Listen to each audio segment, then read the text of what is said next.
시사인의 김은지입니다. 네, 이제 첫 정상회담을 마치고 돌아왔으니까 기사가 많이 쏟아졌겠죠. 네, 문재인 대통령 방미 마지막 날 미국에서 특파원들과 만나서 소회도 밝혔습니다. 이번 회담에서 한미동맹의 굳건함을 확인하고 정상 간의 우위와 신뢰를 쌓았다, 이렇게 평가했습니다. 또 한국이 남북 대화를 주도해야 한다는 것도, 사드 배치의 민주적 절차가 필요한 것도 트럼프 대통령과 미국 정부가 당연한 주장으로 받아들였다라고 밝혔습니다. 동포 간담회에서도 미국에 와서 한국의 위상이 달라졌음을 확인했다고 말했습니다. 그렇군요. 뭐 본인이 한 회담이니까요. 네, 잘했다고 해야죠.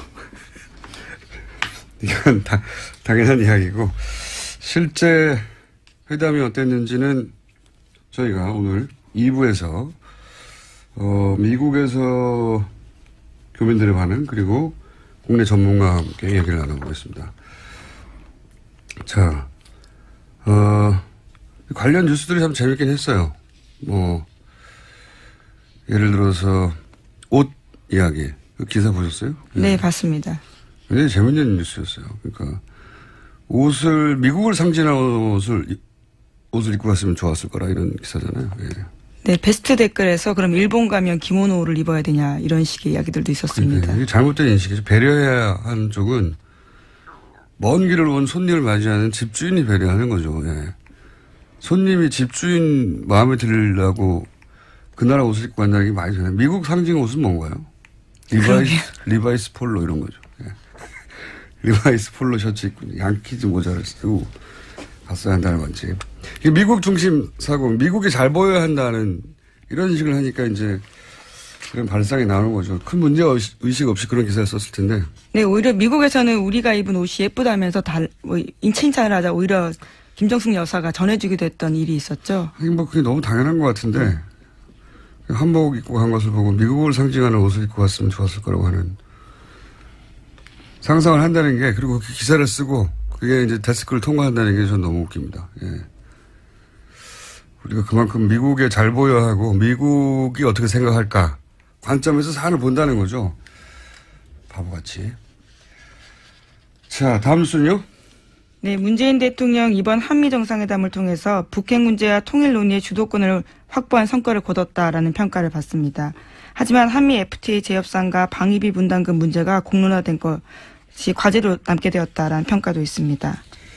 이건 이제 트럼프 대통령이 사실은 본인의 대선 과정 중에 끊임없이 반복해서 제기했던 문제죠, 이게. 예. 그래서 또 한 번 언급을, 사실은 합의문에는 없는데, 공동성명.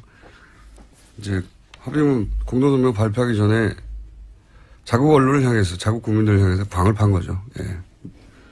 그렇다고 저는 보여지는데, 이게 합의가 되지 않은 상황이었다는 거는 이제 같이 갔던 김경수 의원이 비하인드 스토리로 SNS에 페이스북에 올리면서 드러나게 됐죠. 예. 네, 한미 공동성명 발표가 7시간 지연됐는데 그 당시의 이야기를 자신의 페이스북에다가 썼습니다. 7시간이 7년 같았다라는 건데요. 한미 공동성명은 대통령 스스로 높게 평가할 정도로 심려를 기울인 작품이고 그 과정에서 해프닝도 있었다라고 이야기했습니다. 문재인 대통령은 공동성명이 발표된다는 걸 전제로 언론 발표문 작성했는데, 그렇기 때문에 공동성명에는 우리 요구가 충분히 담겨있기 때문에 언론 발표문에는 원론적인 언급만 했다고 밝혔습니다. 반면에 트럼프 대통령은 공동성명에 담겨있지 않은 한미 FTA 재협상을 포함한 여러 가지 문제들을 구체적으로 언급했는데, 언론이 언론 발표문만 기사로 써내고 있어서 공동성명 발표가 늦어진 거에 대해서 애가 탔다라는 이야기를 했습니다. 그렇군요. 7시간. 그 사이에 이제 트럼프 대통령이 FTA 얘기를 하고 그랬던 거죠. 근데 이제 발언 내용도 사실은 전혀 사실관계가 맞지 않았어요. 예, 트럼프 대통령이 뭐라고 그랬냐면은, 만료됐다고 말을 했죠. FTA가. 네, 재협상을 이제 시작해야 된다고, 시기가 끝났다라는 식이었는데요. 만료됐고, 그게 벌써 2주 전에 만료됐고, FTA는 만료되는 게 아닙니다. 일종의 가짜뉴스죠. 네, 본인 입으로 말했는데, 만료됐고, 재협상도 시작됐고, 둘 다 사실관계가 틀린 이야기고, 그리고 FTA 발언한 것에 대해서, 우리나라에서는, 우리 언론들은 이제 한미동맹을 굳건해야 한 대가로 FTA를 내줬다. 이런 식으로, 그 정상회담의 성과가 이제 그 성과도 있고, 숙제도 있고, 이렇게 마치 냉정한 듯이 그렇게 말하는 것이 객관적인 듯이 말하나 실제 미국 언론들은 이 FTA 발언에 대해서 비판이 많아요. 네. 네, 뉴욕타임스가 현지 시각으로 1일에 이런 보도를 했는데요. 중국으로부터 사드와 관련된 집중 보복을 당하고 있는 한국은 트럼프의 무역 강경책에 놀라고 있다라고 했습니다. 또 미국의 대한무역 적자가 지난해 270억 달러에 달했지만 2011년 그러니까 한미 FTA 발효 전에는 그 2배가 넘었다라고 지적했습니다. LA타임스도 비슷한 보도를 했는데요. 한미 FTA 재협상은 북핵 문제로 민감한 시기에 동맹국을 도발하는 것으로 비칠 수 있다라고 비판했습니다. 로이터 통신 또한 무역 불균형 문제를 매우 거칠게 트럼프 대통령이 제기했고 이러한 공개적인 불만 토론은 현명하지 못하다라고 평가했습니다. 이게 사실은 뭐 이런 얘기죠. 그 사드로 미국이 전략적 이득을 얻었으면 사드 때문에 중국의 경제 보복을 당하는 한국이 그러면 안 된다. 한국이 그러면 화가 나거나 아니면 이거 결례라고 생각하거나 뭐 그렇게 생각하지 않겠냐. 이런 말은 우리 언론이 해야 되는 거예요. 우리 언론이 아니 사드 배치로 자신들이 전략적인 이득을 얻었으면 중국과 지금 굉장히 경제보복 때문에 힘들어하는데 그러지 말라고 우리 언론이 백업 해줘야 되는데 우리 언론은 그러지 않고 미국 언론이 이러고 있는 겁니다. 우리 언론이 미국보다 더 미국적인 거예요. 네. 심지어 미국 온라인 매체인 복수에서는 트럼프 대통령이 무역 적자와 재정 적자를 헷갈려서 거꾸로 말했다는 지적도 했습니다. 그런 얘기 했죠. 네. 지금 무역 적자 때문에 우리가 20조 달러의 적자가 생긴다고. 근데 이게 20조 달러는 재정 적자고 무역 적자는 5천억 달러밖에 안 되거든요. 네. 그래서 이 매체 복수는 아마도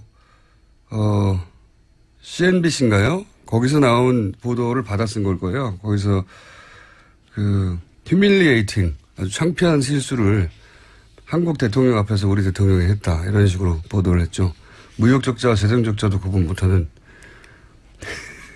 그러니까 FTA가 끝났다는 말도 사실관계가 틀린 얘기지만 2주 전에 만료됐다고. 그러면서 예를 든 것도 사실관계가 전혀 다른 거라 미국 내에서는 하여튼 비판받는 얘기입니다. 그럼에도 불구하고 어쨌든 FTA 얘기를 하긴 하겠죠. 네. 자, 이 이야기는 저희가 잠시 후에 전문가들 모시고 나눠보기로 하겠고 다음 뉴스는 뭡니까?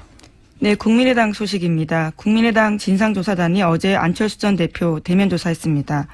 안철수 전 대표는 문준용 씨 의혹 관련 폭로가 있다는 것만 알았고 증거 조작은 전혀 몰랐다라고 밝혔습니다. 또 당시 매일 뚜벅이 유세 중이어서 보고받거나 지시할 겨를도 없었다라고 해명했다고 합니다. 국민의당은 이유미 씨의 단독 범행으로 잠정 결론 내렸다라고 전해지는데요. 박주성 국민의당 비상대책위원장은 가짜 제보 사건으로 국민도 속았고 국민의당도 속았다라고 말했습니다.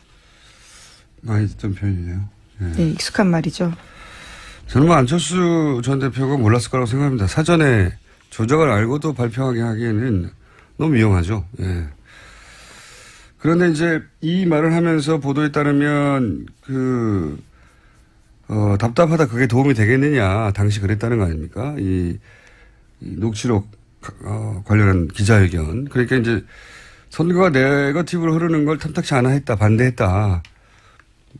이런 보도가 있었는데 그게 이제 보도로만 전해졌기 때문에 실제 안철수 전 대표가 그런 말을 했는지 아닌지는 모르겠으나 여간 뭐 그 측에서 그런 말이 나왔기 때문에 그런 보도가 이루어졌겠죠. 근데 저는 사실 이 말은 믿기지가 않습니다. 이게 후보 중심으로 치러진 선거였거든요. 정당이 탄생한 지 얼마 안 돼서 조직이 아니라. 선거를 나흘 남기고 이제 결정적 녹취록 그 선거 내내 그 소위 공격하던 포인트인데 그게 이제 녹취록까지 나와서 기자회견을 해요. 그런데 후보가 그렇게 답답해하고 도움이 안 된다고 토론을 하는데 사실상 반대했다는 건데 박지원 당시 대표는 그걸 기자회견 전에 알지도 못했고 그러면은 사인을 낸 거는 그걸 검증한 공명선거지원단.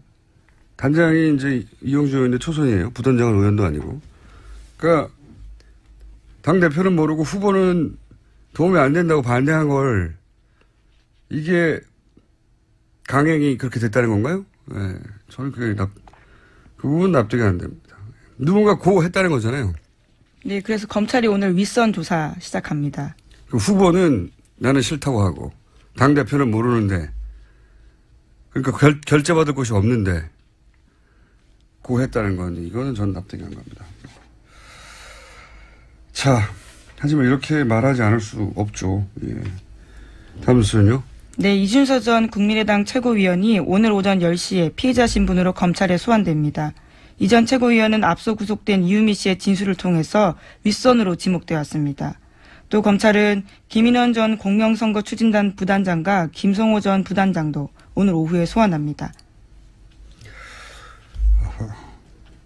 이유미 씨가 이제 또 다시 이유미 씨가 보도에 따르면은 안철수 전 대표에게 두렵다, 뭐 죽고 싶다, 뭐 도와달라는 얘기죠. 이런 문자를 보냈는데 당시 문자를 받은 안철수 전 대표가 무슨 의미인지 몰라서 답을 하지 않았다 확인을 했지만 이런 말을 또 역시 보도가 된 건데 예. 본인이 이제 뭐 마이크 앞에서 직접 한 말이 아니어서 보도된 걸로만 이런 말을 했다면 저는 이것도 좀 납득이 안 가는 게 이미 이제 토크 콘서트 때부터 알던 사람이 죽겠다고 하는데 무슨 말인지 몰라서 답을 안 하나요? 이럴 때는 물어보죠. 왜냐고. 그렇지 않습니까?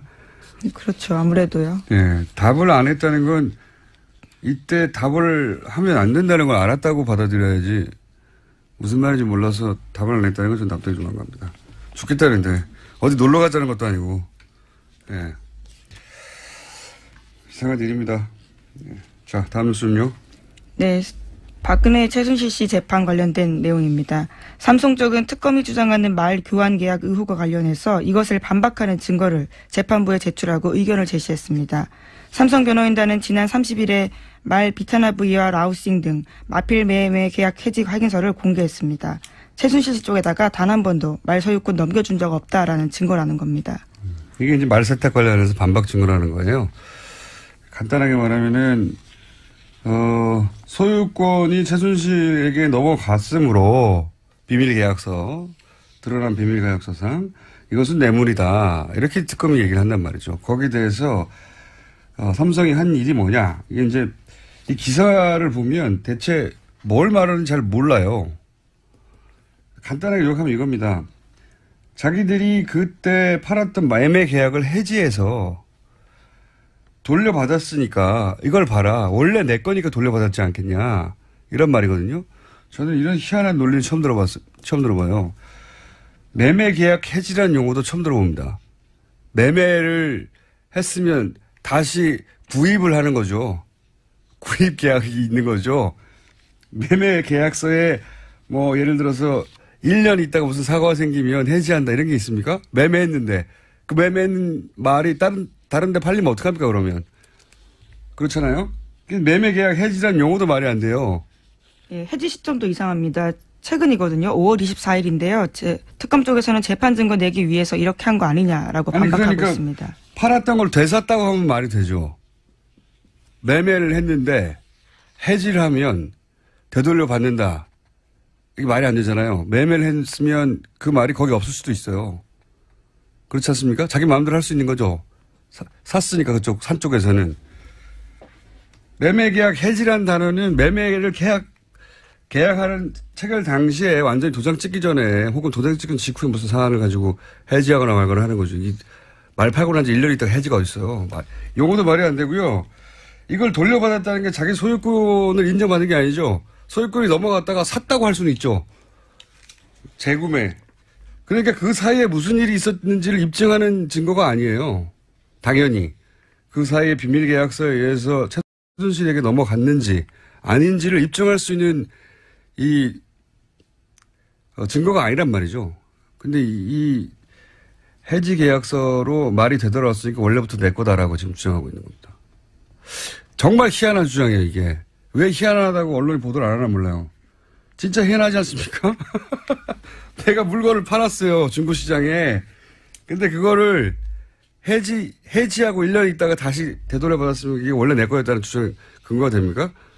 안 되잖아요. 중간에 무슨 일이 있었는지 입증할 수가 없어요. 그거 가지고는. 되산거죠, 되산거. 그렇게 생각해야 하는데 이게 정말 이상한 주장이라는 보도가 없어요. 저는 너무 이상한 주장이라고 봅니다, 이게. 예. 설사 매매 이 계약서에 애초에 1년 있다가 원하면 되돌려 받는다라고 하는 조항이 있다 하더라도 그 사이에 있었던 일을 입증할 수는 없잖아요. 네, 그렇죠. 그 사이에 실제로 정유라 씨가 또 그 말을 탔고요. 네. 그리고 이제 봐라 공식적으로 말값을 안 줬지라고 할 수 있어요. 말 세탁이 이루어졌기 때문이지 않습니까? 그러니까 이제 말 파는 네.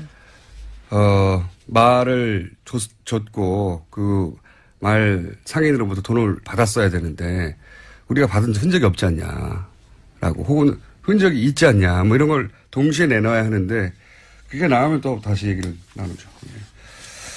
자, 하나 정도 더 언급할 수 있을 것 같습니다. 네, 박근혜 전 대통령이 검찰 조사에서 한 말을 채널A가 보도했습니다. 박 전 대통령이 안종범 전 수석은 그렇게 길을 쓰고 재단을 만드는 게 충성이라고 생각했는지 모르겠다면서 안 전 수석에게 책임을 떠넘겼다라고 합니다.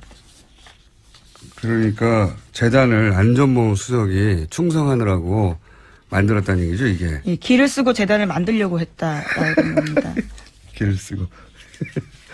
그러니까 재판하는데 이 재단을 누가 주도로 만들었냐 했더니 박근혜 전 대통령이 이건 안종범 수석이 길을 쓰고 만들려고 했고. 예, 검찰에서요. 아직 재판에서는 그런 진술을 한 건 아니고요. 그런 재판 내용이 일부 나오거든요. 네. 아니, 그 검찰 진술 내용이. 길을 쓰고 안종범 수석이 하려고 했다는 거잖아요. 예. 그게 충성이라고 생각했는지 모르겠다라는 말도 덧붙였습니다. 이게 믿겨질 거라고 생각했을까요? 우선은 안종범 전 수석이 반박하겠죠. 안종범 수석이 그럼 대통령이었네요. 대통령이 야, 왜 그래? 그랬더니 내가 길을 쓰고 만들어야 돼. 정말. 이게 보통 이제 이 정도 일이 벌어지면 밑에 사람이 뭐라 해도 그건 내 책임이라고 하는 이제 리더로서의 워딩으로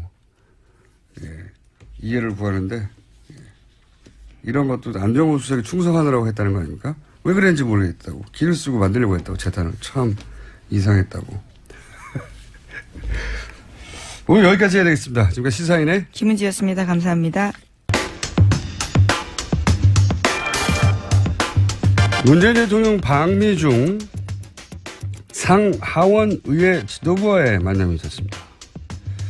이 자리의 의미는 무엇이고 그리고 성과는 어땠는지 이 만남을 지원했던 한인 유권자센터 김동석 상임이사 전화로 연결되어 있습니다. 안녕하세요, 이사님. 안녕하세요. 네. 뉴욕입니다. 네. 그래서 살짝, 막아뜹니다. 자, 이 상하원 의회 지도부와의 만남이 2시간 정도 이어졌다고 한국에는 보도가 됐습니다. 우선, 이 정상회담 전에 상하원의 의회 지도부와 간담회를, 추진하셨고, 실제 간담회가 이루어졌는데, 이 간담회가 이루어진 이유가 뭡니까? 그리고 추진하신 이유가 뭡니까? 사실 뭐 다 아시겠지만 트럼프 대통령 예측하기가 굉장히 어려웠고요. 예. 그다음에 의회하고서의 간격이 굉장히 아직까지 넓습니다. 그러니까 의회하고 대통령과 의회. 예, 대통령하고 교류 이런 친밀감이 없기 때문에 그런데 아시겠지만은 아베 총리도 그랬고 시진핑도 그렇고 트럼프 대통령이 되자마자 와가지고 대통령만 만나고서 갔기 때문에 일방적으로 트럼프 대통령의 얘기만 듣고 갔던 이런 전례가 있기 때문에 네네. 이번에 의회를 간 거는 예. 의회에서 한번 새 대통령이 이렇게 선을 보이는 것이 훨씬 유리할 수 있고 또 그런 것들이 이 관례를 보면은 의회 방문의 결과가 정상회담에 영향을 주기 때문에 굉장히 좋은 일정이었다고 이렇게 생각이 들었고요. 그다음에는 사실 상하 의원들한테 그 관심이 집중돼 있었습니다. 의원들도요. 왜냐하면은 그 탄핵 정국 촛불 이런 걸 통해 가지고 대통령이 새 대통령이 나왔는데 막연하게 한국의 새 대통령이 이러한 정국에서 그 과거 노무현 대통령 쪽 사람이었던 이 정도로만 알려져 있고 그런 상황이었는데 이렇게 됐을 때에 대통령이 의회 지도부하고서 대화할 수 있는 자리만 생기면은 이건 좀 그 정상회담에 큰 영향을 주고 좋은 그 전략이 되겠다 이렇게 해서 먼저 의회를 방문하게 됐고요. 결론적으로 다 정말 그렇게 되고서 아주 성공적이었다고 이렇게 평가가 되고 있습니다. 그렇군요. 그 한미 정상회담을 이해하려면 이제 워싱턴의 눈으로 봐야 한다고 평소에도 쭉 말씀하셨는데 그 백악관과 의회가 그러니까 트럼프 대통령과 미 의회가 그 사이가 그렇게 좋지 않았다, 잘 몰랐다, 그렇게 말씀하셨지 않습니까? 그렇습니다. 거기에 책임이 있을 것도 아닌데, 제가 워싱턴 눈으로 보자 하는 건 지금 워싱턴이 그냥 다른 나라에서 볼 때는 정상끼리의 만남이라는 걸로만 일반적으로 보여지는데 워싱턴에서는 지금 권력이 크게는 백악관하고 의회 두 개가 평소에 있는데 지금은 백악관하고 공화당하고 민주당 이렇게 세 권력 주체가 있다고 해도 틀리지가 않습니다. 그런데 이럴 때에 대통령이 의회를 방문하면은 워싱턴 의회도 지금 여당과 야당이 같이 앉기가 너무 힘듭니다. 같이 앉는 자리가 별로 없는데 이게 만일에 다른 나라 정상이 의회에 들어와서 양당 지도부가 그것도 상원 하원 다 앉는다 그러면은 한미 간에 현안이 돼 있던 거를 허심탄회하게 이야기할 수가 있는 기회가 되겠다. 왜냐하면 트럼프 대통령은 별로 다른 사람 얘기를 듣지 않고 듣는다 그래도 그거와 관계없이 일방적으로 계속 얘기를 해대는 스타일이기 때문에 의회에 들어가서 현안을 놓고서 미국의 지도부들하고 얘기하는 자체가 의회는 굉장히 안정적이고 또 상식적인 대화가 다 되는 거기 때문에 그렇기 때문에 이번에 그런 전략이 잘 맞아떨어진 것 같아요. 상원, 하원 지도부가 전원이 다 동원이 돼서 저희는 사실 새 대통령이 됐기 때문에 상하 양원 합동회의 연설을 추진했었습니다. 근데 워낙 시간이 없었고, 그 다음에 이 의회가 양당이 너무 정파적이기 때문에 가능성을 점점 갖기가 어려웠었는데, 한 2주 전에 문정인 특보가 다녀가시면서 좀 발언을 하신 것 때문에 굉장히 관심이 쏠리게 됐습니다. 오히려 더. 그러다 아시겠지만은, 그 다음에 미국 시민이 북한에 억류돼 있다 나와가지고 6일 만에 또 죽었어요. 의회에서 아주 굉장히 강경한 분위기가 조성이 됐고 그렇기 때문에 더욱더 한국의 새 대통령에 대한 관심이 집중돼 있으니까 의회의 대통령이 되니까 의회 지도부가 관심을 많이 가서 다 모이게 됐습니다. 정말 공화당, 상원 공화당 지도부다, 하원 공화당 양당의 지도부가 다 와가지고 굉장히 오랫동안 진짜 이례적인데 한 시간씩 하원 1시간, 상원 1시간 대화를 했습니다. 그러니까 지금 워싱턴 분위기에서 상하원 지도부 모두 그리고 상하원의 공화당과 민주당 모두가 함께 모여서 1시간씩 이렇게 대화를 한다는 것은 굉장히 이례적인 거라는 거죠? 그렇습니다. 그리고 대통령한테 질문이 한 20여 개 이상이 쏟아진 질문을 굉장히 차분하게 다 받아내고 그 결과가 특별히 하원 의장이 문재인 대통령하고 간담회 끝난 다음에 상원도 다 끝난 다음에 그 내용을 종합해서 성명을 낼 정도였었습니다. 안심해도 되고 우리가 갖고 있던 그런 생각이 아니고 이 새 대통령하고 한미 관계가 탄탄하다는 거를 이런 것들을 우리가 확인할 수 있었다라는 내용이 이제 그 이튿날 예정된 정상회담 쪽에 이렇게 전달이 된 거죠. 그렇군요. 그렇기 때문에 이사님은 이제 의회 방문이 성공적이라고 보시는 건데 그러면 어떤 걸 물었고 어떻게 답했길래 성공적이라고 보시는 겁니까? 정상회담 준비하는 과정에서는 어떻게 해서든지 사드 문제는 현안으로 얘기하지 않기로 이미 준비가 돼 있었습니다. 네. 그런데 그럼에도 불구하고 북한 문제가 갑자기 굉장히 긴장되게 올라오는 바람에 의회 내에서는 또 워싱턴 그 전문가들 속에서는 그럴수록 사드가 빨리 그 배치가 되고 이래야 되는데 한국 정부의 반응이 좀 탐탁지 않다만 이런 분위기가 있었었는데요. 역시 시작하자마자 그 제일 먼저 그 질문한 사람이 하원 군사위원장이 네. 대통령에게 사드 관련한 의견을 질문을 했습니다. 그리고 그 폴 라이언 의장도 그 문제를 짚었고요. 그 다음에 상원의 린지 그레이엄이라는 의원도 그 사드 관련한 그걸 짚었습니다. 그런데 문재인 대통령의 답변이 이 국민들을 납득하는 거는 민주주의 방식인데 촛불도 미국식 민주주의에 의해서 촛불 국민이 직접 참여해가지고 대통령이 된 난데 이런 절차적인 면이 분명히 있다라는 걸 알고 사드가 합의된 사항인데 번복할지도 모른다는 의구심은 갖고 있지 않아도 된다.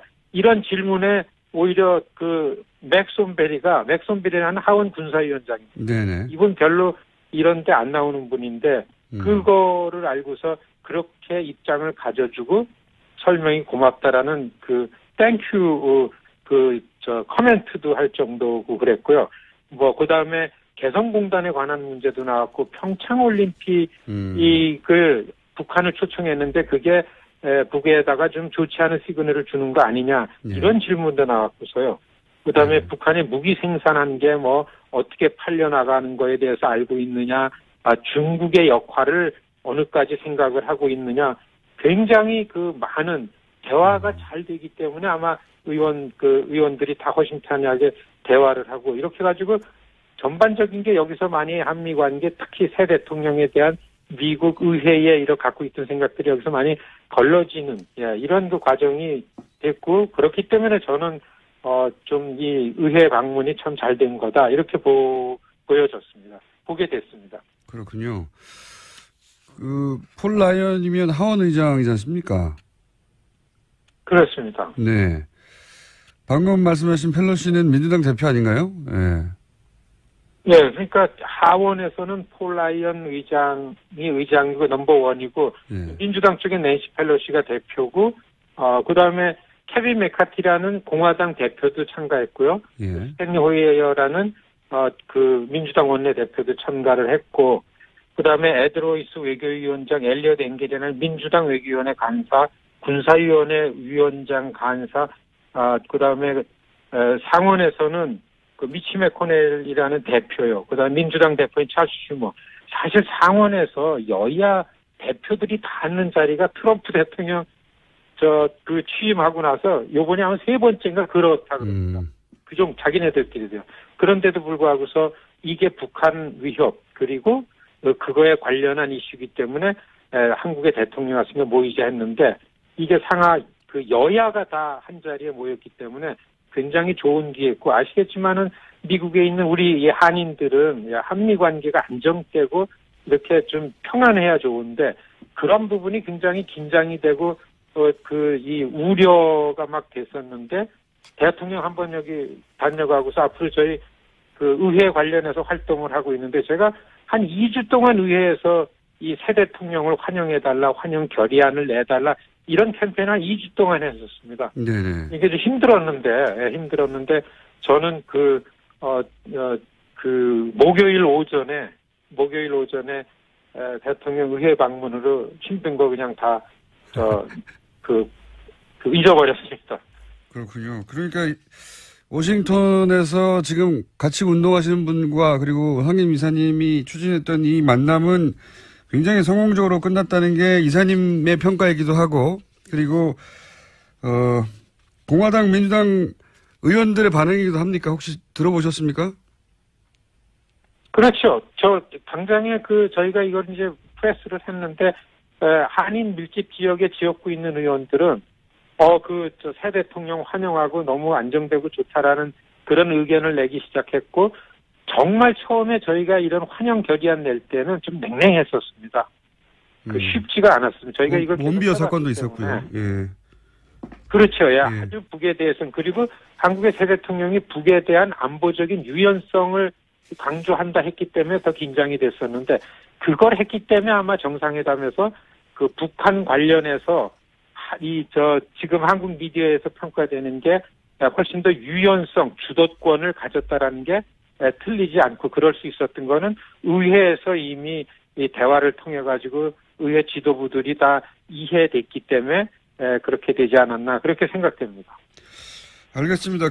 그리고 이제 초반에 화제가 됐던 게 이제 방문의 첫 일정이 장진호 전투 기념비 방문이어서요. 저희 국내 언론에서는 미국 그 해병대 홈페이지의 반응을 보고 이 장진호 전투 기념비가 해병대 사이에서는 큰 반향을 불러일으키구나 정도로 보도가 됐는데 미국에서 보시기에는 어떻습니까? 이 장진호 전투 기념비를 방문한 것이 실제 워싱턴에 어떤 일정 정도 영향을 미쳤습니까? 아니면 이건 그냥 해병대 정도의 반응인가요?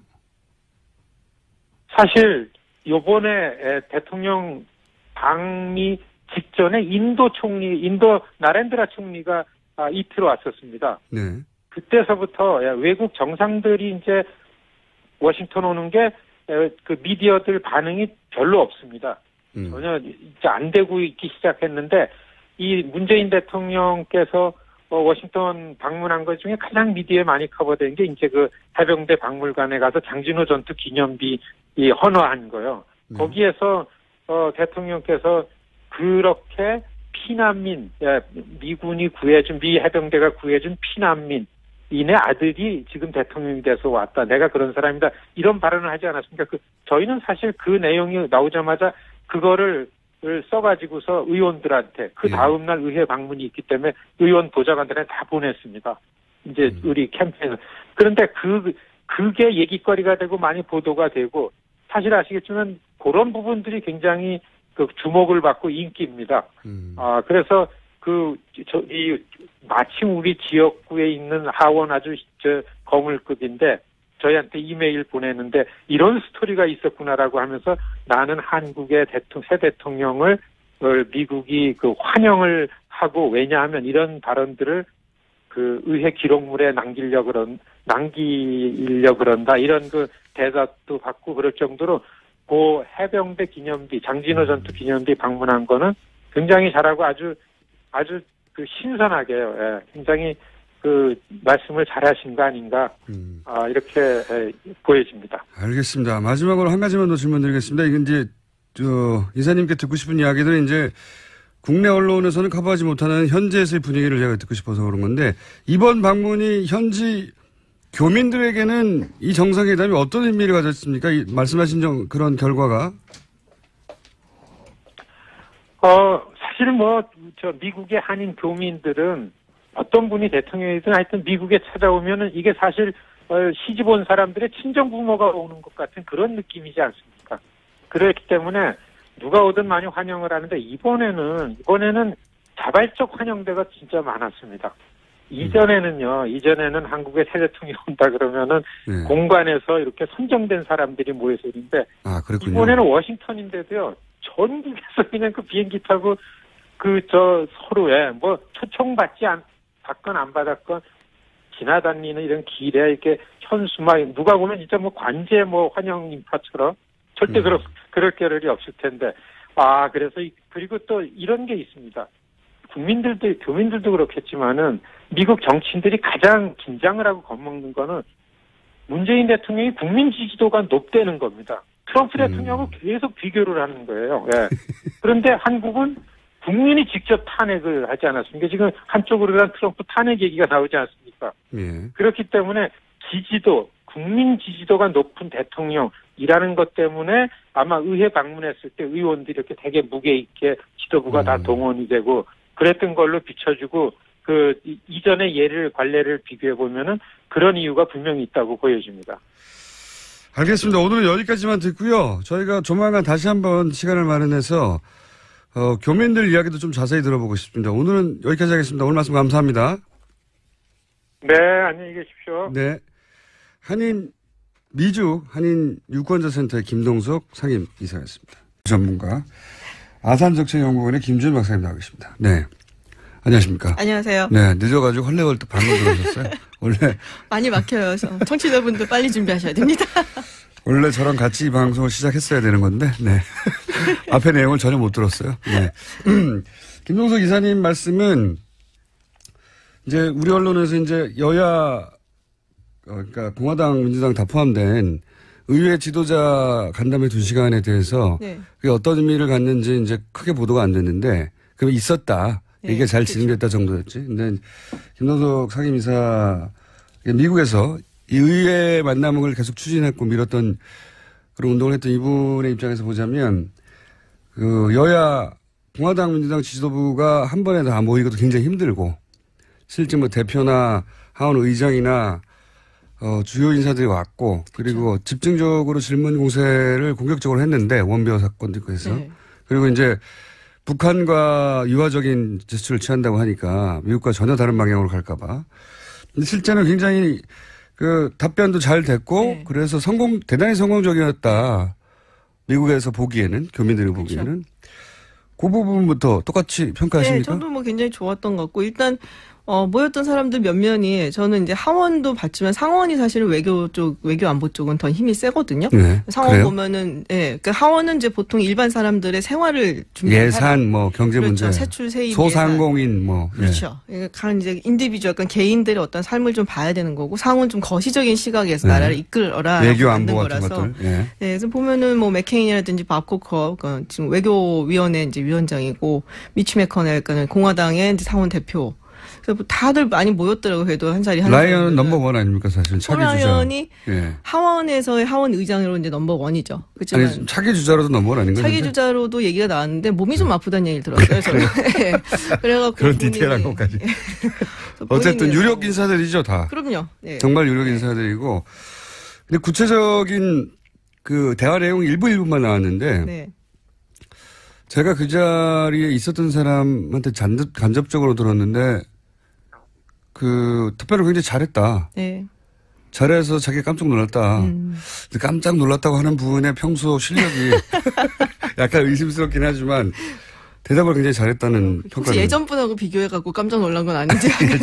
저는 CSIS 그걸 봤었거든요. 그러니까 나중에 우리가 계속 저희 방송에서 욕했던 뭐 마이클 그린 뭐 친일파 이러면서. 예, 뭐 이렇게 친밀한 그러니까는 문재인 대통령한테 굉장히 친근한 그 청중은 아닌데 네. CSIS 그 연설을 하고 그다음에 Q&A가 있었어요. 네. 질문하고 응답. 연설을 아주 좋았어요. 저 연설까지는 봤어요. 예, 네. 연설도 좋았고 그다음에 이제 응답 질문 응답하는데. CSIS는 외교 안보 미국 싱크탱크. 그렇죠. 워싱턴에서 넘버원이라고 하는. 그래서 대통령이 직접 갈 정도에. 예. 그럼 친일파라고 제가 계속 뭐라고 했던. 거기 예. 일본에서 돈을 많이 되니까. 그렇죠. 거기 예. 이제 돈을 많이 받으면 친일파가 돼요.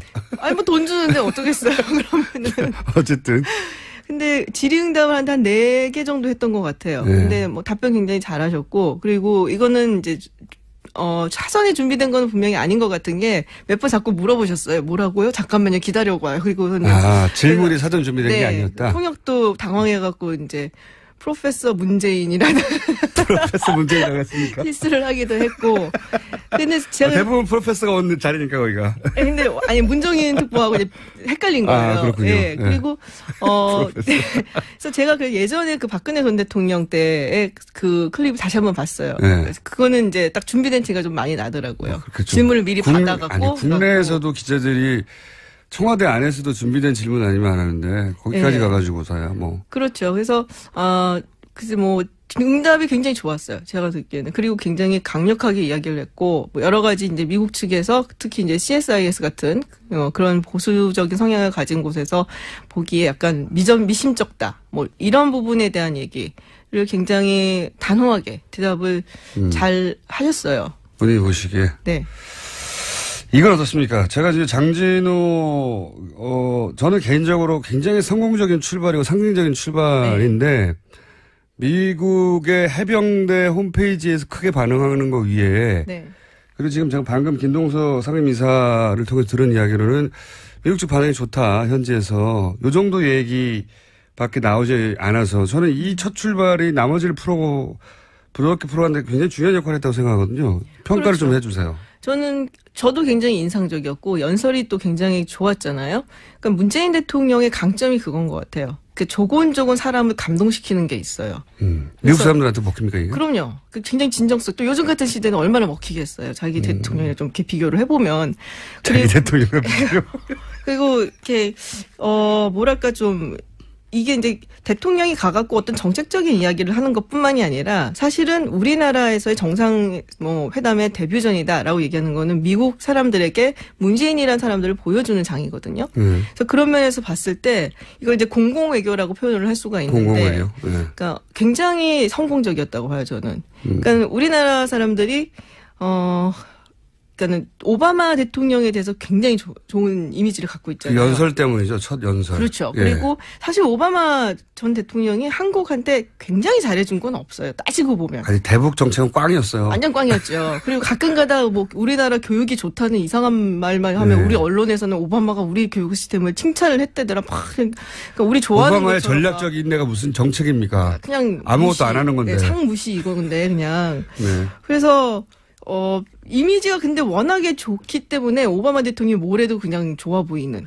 그렇죠. 우리나라로 한정해서 얘기하면 세계적인 인기가 있는 대통령이지만 우리나라 특히 대북 정책에 관해서는 물론 뭐 상대방이 우리 보수 정권이었기 때문에 특히 그 네. 기간 동안 딱히 할 수 있는 것도 많이 없었겠지만 대북 정책은 꽝이었어요.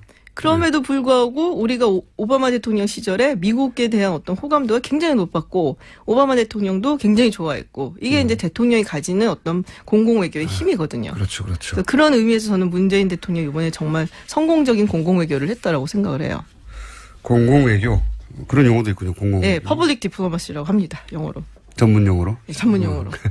이렇게 대중을 상대로 해서 네. 그 이미지를 제고하기 위한 공공외교. 그렇죠. 국가 이미지도 같이 올라가는 거거든요. 그런 차원에서 볼 때는 굉장히 중요한 행사였다. 네.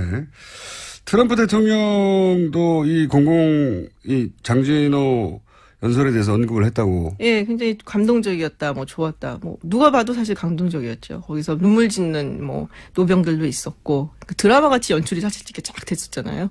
그러니까 말이에요. 누가 이거 기획했는지 모르겠는데, 선수가 있는 게 틀림없어요. 한번 얘기한 적이 있는데. 자, 그 외에, 이번 정상회담의 성과 3가지, 그리고 네. 남은 과제, 이런 얘기를 쭉 해야 되는데 1분도 안 남았네요. 그렇기 때문에 원래 2부로 예정돼 있던 시간을 저희가 3부까지 조금 치고 들어가는 걸로 하고 그럼 남은 3부에서는 이 시간 이어가겠는데 앞으로 나올 얘기는 3대 잘한 점 그리고 요런 점들은 남았다. FTA 얘기도 좀 해야 될 것 같고요. 네. 네, 지각을 하셔가지고 시간이 늘어났습니다. 사실은. 이런 분량 늘리는 방법이 있군요. 네. 자, 저 2부 여기까지 하겠습니다. 3부에서 다시 뵙겠습니다. 네, 2부에 이어서 지각하신 김진일 박사님 모시고 지각 때문에 10분 더 한미 정상회담 성과를 우리 언론이 다루지 않는 방향에서 좀 짚어보려고 합니다. 2부에서는 미국의 김동성 이사님과 여야를 포함한 상하원, 미상하원 의원들을 2시간 만난 것이 굉장히 큰 의미가 있었다라고 이야기했는데 그 상황 자체가 좀 이례적이긴 합니까? 그렇죠. 보통은 이제 상하원 합동 연설 이런 거는 연설을 하는 건 본 적 그런 건 있어요. 있죠. 예. 그건 이제 사실은 공식 방문을 했을 때 이제 방문 여러 가지 레벨이 있잖아요. 근데 이번에 문재인 대통령 공식 실무 방문이었고 네. 그럼에도 불구하고 합동 연설 해달라는 요청도 사실은 있었어요. 근데 우리 측에서 이제 안 하기로 결정을 했었고 개인적으로 좀 만나고 이런 건 있지만 간담회를 이런 식으로 이렇게 딱 잡아갖고 네. 그것도 상당히 이제 지명도가 있는 의원들이 와서 전부 다 총출동을 해서. 네. 2시간 동안 압박 면접하는. 그렇죠. 압박 면접이죠. 이제 네. 어떤 사람인지 좀 보자 자기들도 이런 거죠. 미국에서는 사실은 의회가 차지하는 위상이 워낙에 크기 때문에 우리가 상상하는 우리의 여의도를 상상하면 안 됩니까? 다르죠. 굉장히 다르죠. 다릅니까? 의회가는 미국 헌법을 보면은 1조가 의회예요. 의회에 관한 거예요. 그러니까 그만큼 제일 중요하다고. 국민을 대표하니까. 예. 네. 그래서 대통령이 그래서 막 맘대로 하기가 조금 어려워요. 의회 권한이 우리보다 훨씬 세군요. 네. 네.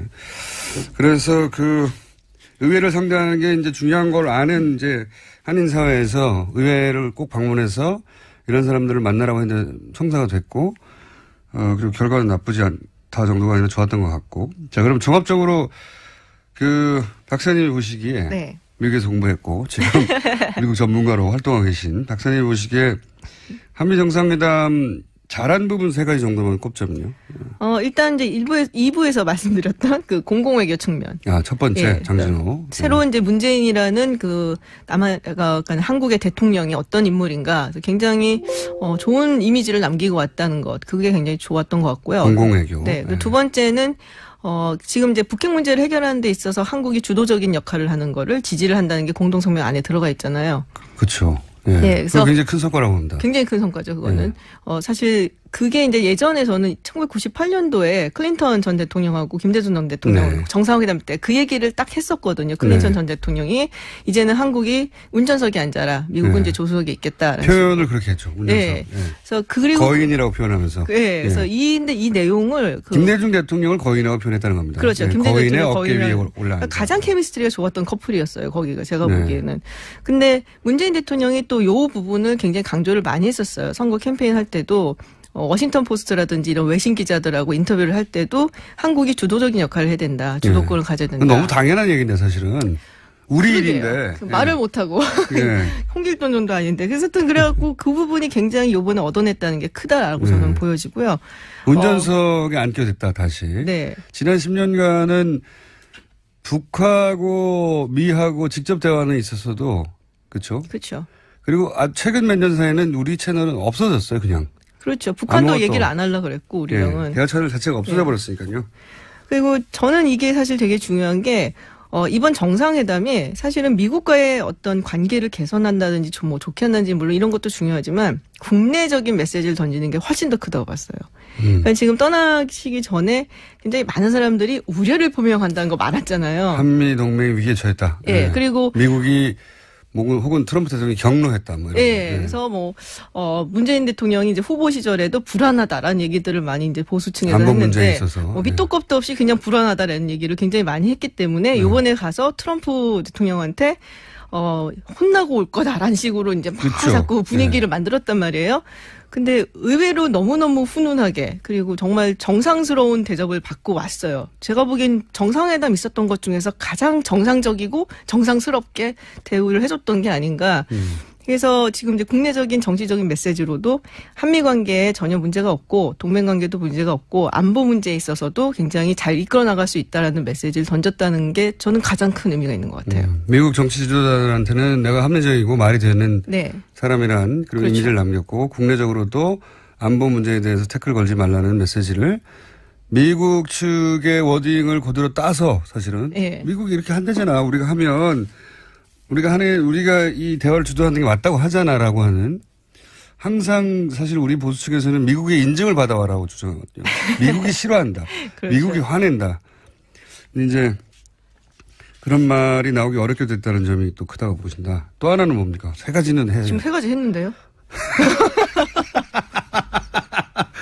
2가지밖에 기억이 안 나는데. 네. 첫 번째 네. 공공외교. 네. 네. 개인으로서의 매력을 어필했다는 거. 그것도 굉장히 중요하죠. 그렇죠. 예. 3가지로 치죠. CSIS 방문했던 것도 괜찮았다고 이제 말씀하셨고. 자, 이건 어떻습니까?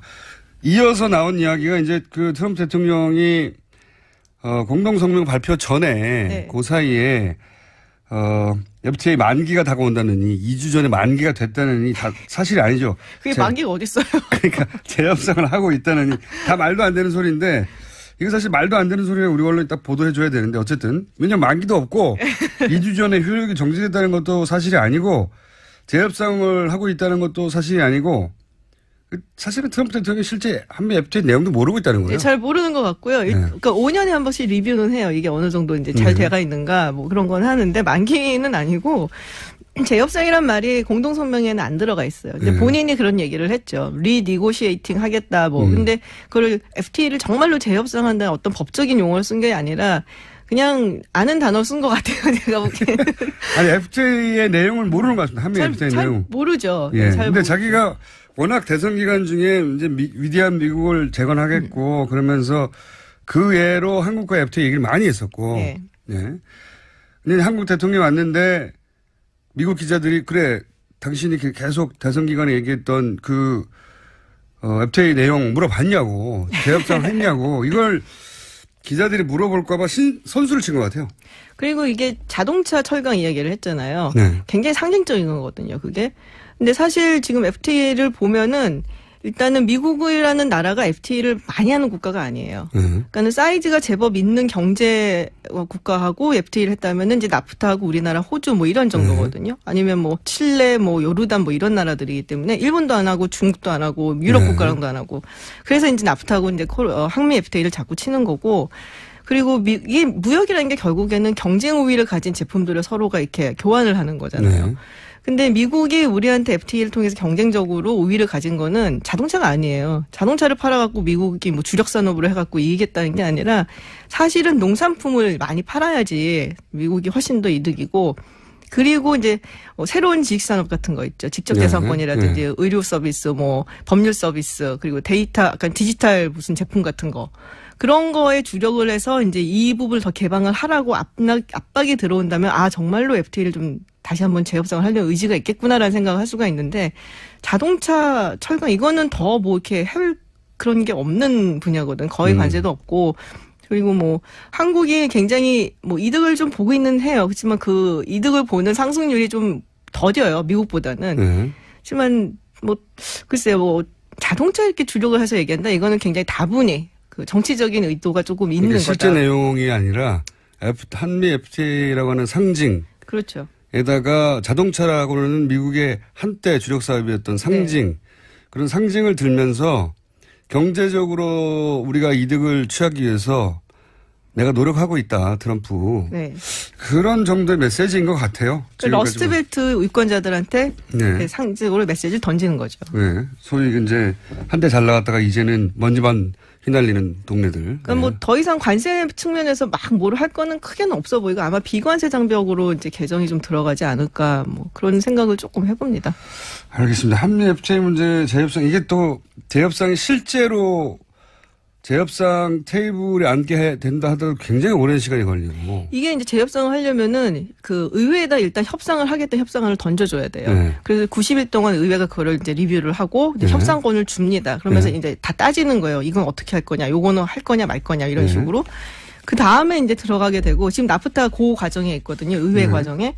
그 다음에 이제 재협상 그 지난한 협상 과정을 거쳐야 되고 가지고 오면 또 의회에서 비준을 해줘야 돼요. 그래서 트럼프 임기 4년 뭐 재선이 안 된다 혹은 그거를 이제 만약에 해놓으면은 4년 내에 할 수 있을까? 저는 그렇게 보지 않아요. 그래서 우리한테 당장 닥친 뭐랄까 눈앞에 있는 어려움이나 위기가 아니다. FTA 문제 같은 경우는 네. 그렇죠. 지난한 과정이 있기 때문에 의지가 있다 하더라도 호들갑을 떨 일은 전혀 아닌 것 같고 이제. 짚어보고 싶은 것은 이걸로 마지막 질문을 다시 할게요. 개인적으로 가장 찝찝했던 거는 이 한미일 동맹이라는 저도요. 그러시구나. 네. 네, 저를 전문가로 쳐주십시오. 한미일 동맹이라는 문구예요. 사실은 물론 뭐 트럼프가 요구했겠죠. 한미일 동맹이라는 네. 워딩을. 근데 지금까지는 이제 일본, 미국의 동맹의 하위 동맹 개념이란 말이죠. 그렇죠. 우리가. 그렇다고 생각하면 이건 아베가 원했던 박근혜 전 대통령 그렇죠. 시절에 네. 그런 삼각 동맹인데 이게 이제 일본 우익이 오랫동안 원했던 이제 한반도 재진출 네. 이런 것도 포함하고 있고 그러니까 한반도 유사시 뭐 전쟁이 났을 때 일본이 남한의 동의 없이 한국의 동의 없이 북한 영토에서 작전을 상륙할 수 그렇죠. 있다. 이런 네. 내용을 담고 있는 우리로서 굉장히 어떤 식으로든 바로 잡거나 혹은 한국의 이해를 일본의 이해와 대등하게 거기 반영하거나 해야 되는 과제가 있는 부분이잖아요. 한미일동맹. 그렇죠. 뭐 제가 할 얘기를 다 하셔갖고 지금 근데 좀 찝찝했어요. 그 부분이. 그러니까 전체적으로 봤을 때 나쁘지 않은데 네. 그런 부분이 조금 찝찝했고 뭐 북핵 문제 해결에 주도권을 갖는다 해도 어쨌든 강론 부분에서 여전히 틀린 건 사실이니까 그 네. 부분도 어떻게 풀어나갈지는 아직 과제고 그래서 뭐 아마 G20 때 이제 한미일 정상회담 뭐 있을 거라고 얘기들을 네. 하더라고요. 또 한중 정상회담도 있을 거라고 그러고 그때 이제 그때 나오는 거를 좀 봐야지 되지 않을까 싶어요. 좀 찝찝해요. 네. 한미일 동맹이라는 문구는 찝찝하고 네. 이 문구가 사실은 한국과 미국의 정상이 만났는데 네. 한미 동맹 얘기만 하면 되는데. 그렇죠. 지금 아베 총리가 좀 되게 좋아하고 있을 것 같아요. 저도 그 부분이 이거는 이제 거꾸로 짐작이긴 합니다만 일단 트럼프 미국 쪽에서 요구했던 문구일 것이고 네. 그러니까 한미동맹은 한미일 동맹이라고 하는 더 큰 동맹에 종속되는 개념으로 이걸 지켜줘야 된다라고 그렇죠. 하는 근데 이건 뭐 우리가 빼다가 요구할 수가 없는 거니까. 그렇죠. 네. 이게 찝찝하고 이 부분은 이걸 뺄 수 없다면 이 한미일 동맹이 일본의 이해 정도 수준으로 우리 이해가 반영되게 고쳐나가야 할 텐데 그럼 김준우 박사님 그 일을 해낼 수 있을까요? 저는 그냥 미국만 하는 사람이라서 일본은 별로 이렇게 신경 쓰지 않는. 이거 찝찝했다. 요 얘기는 한 번 더 하죠. 네. 오늘은 시간이 여기까지밖에 없어서 지각하셔서 10분 동안 김지은 박사님이었습니다. 감사합니다. 감사합니다.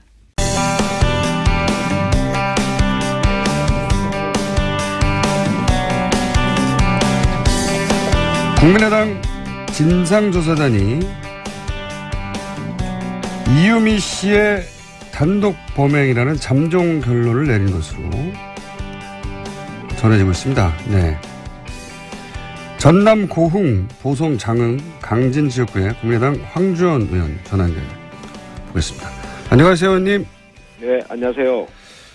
네, 안철수 전 대표의 면담 조사를 끝으로 자체 조사가 마무리된 걸로 아는데, 자, 잠정 결론은 이렇게 알려졌습니다.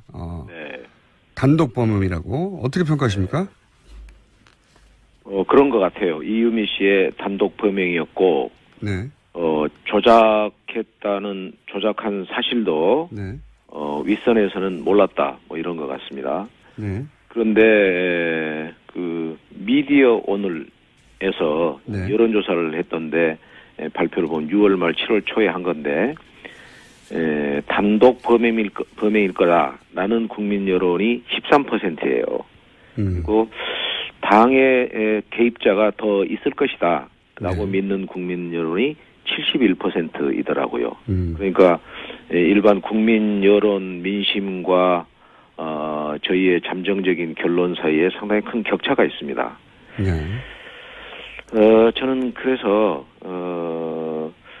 좀 더 미진한 우리 자체 진상 조사에 미진한 부분은 없었나, 또 좀 더 신중하게 해야 된다. 그래서 지금 이제 아마 금명간 입장 발표를 하는 걸로 알려져 있는데, 저도 지금 오늘 조금 뒤 10시에 우리 긴급 의원총회가 있습니다. 네. 가서도 이런 얘기를 하려고 그러는데요. 어떤 일이 있을 때 자칫하면은 2번 죽는 수가 있다. 네. 이미 이유미 씨에서 이 조작이 이루어진 것, 대선 과정에서 그걸 저희가 이제 공표를 하고 그걸로 해서 공세를 취했던 것, 이걸로 이 사실이 밝혀지면서 우리가 이미 사죄를 했지만, 한번 뭐 표현이 그렇지만 이제 죽는 일을 했다면 그 뒤에 대처랄까 수습이랄까 여기에서 잘못하게 되면 국민 여론 민심의 의심을 증폭시킨다든가 이런 일이 있게 되면 한 번 더 상처를 입는 일이 있을 수 있다. 국민 여론이 이러이러함으로 조금 자성하고 자중자애하는 의미에서라도 성급해 보이는 자체 결론의 시도 하지 않았으면 좋겠어요. 그래서 서둘러야 할 이유가 없다. 공연한 오해와 불신 가중시키지 말자. 뭐 이런 얘기 해보려고 합니다. 그러니까 조사단의 자체 조사는 이루어졌지만 이 결과 발표는 검찰 수사 이후로 연기하거나 혹은 자체적 조사로 그냥 끝내자 이런 말씀이십니까?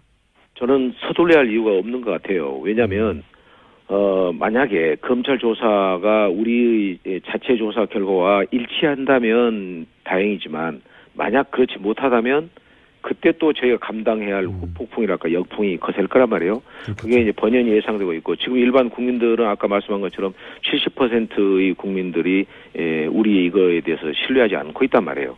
그렇기 때문에 단순히 그냥 미룬다기보다도 좀 더 철저하게 진상조사라는 게 이렇잖아요.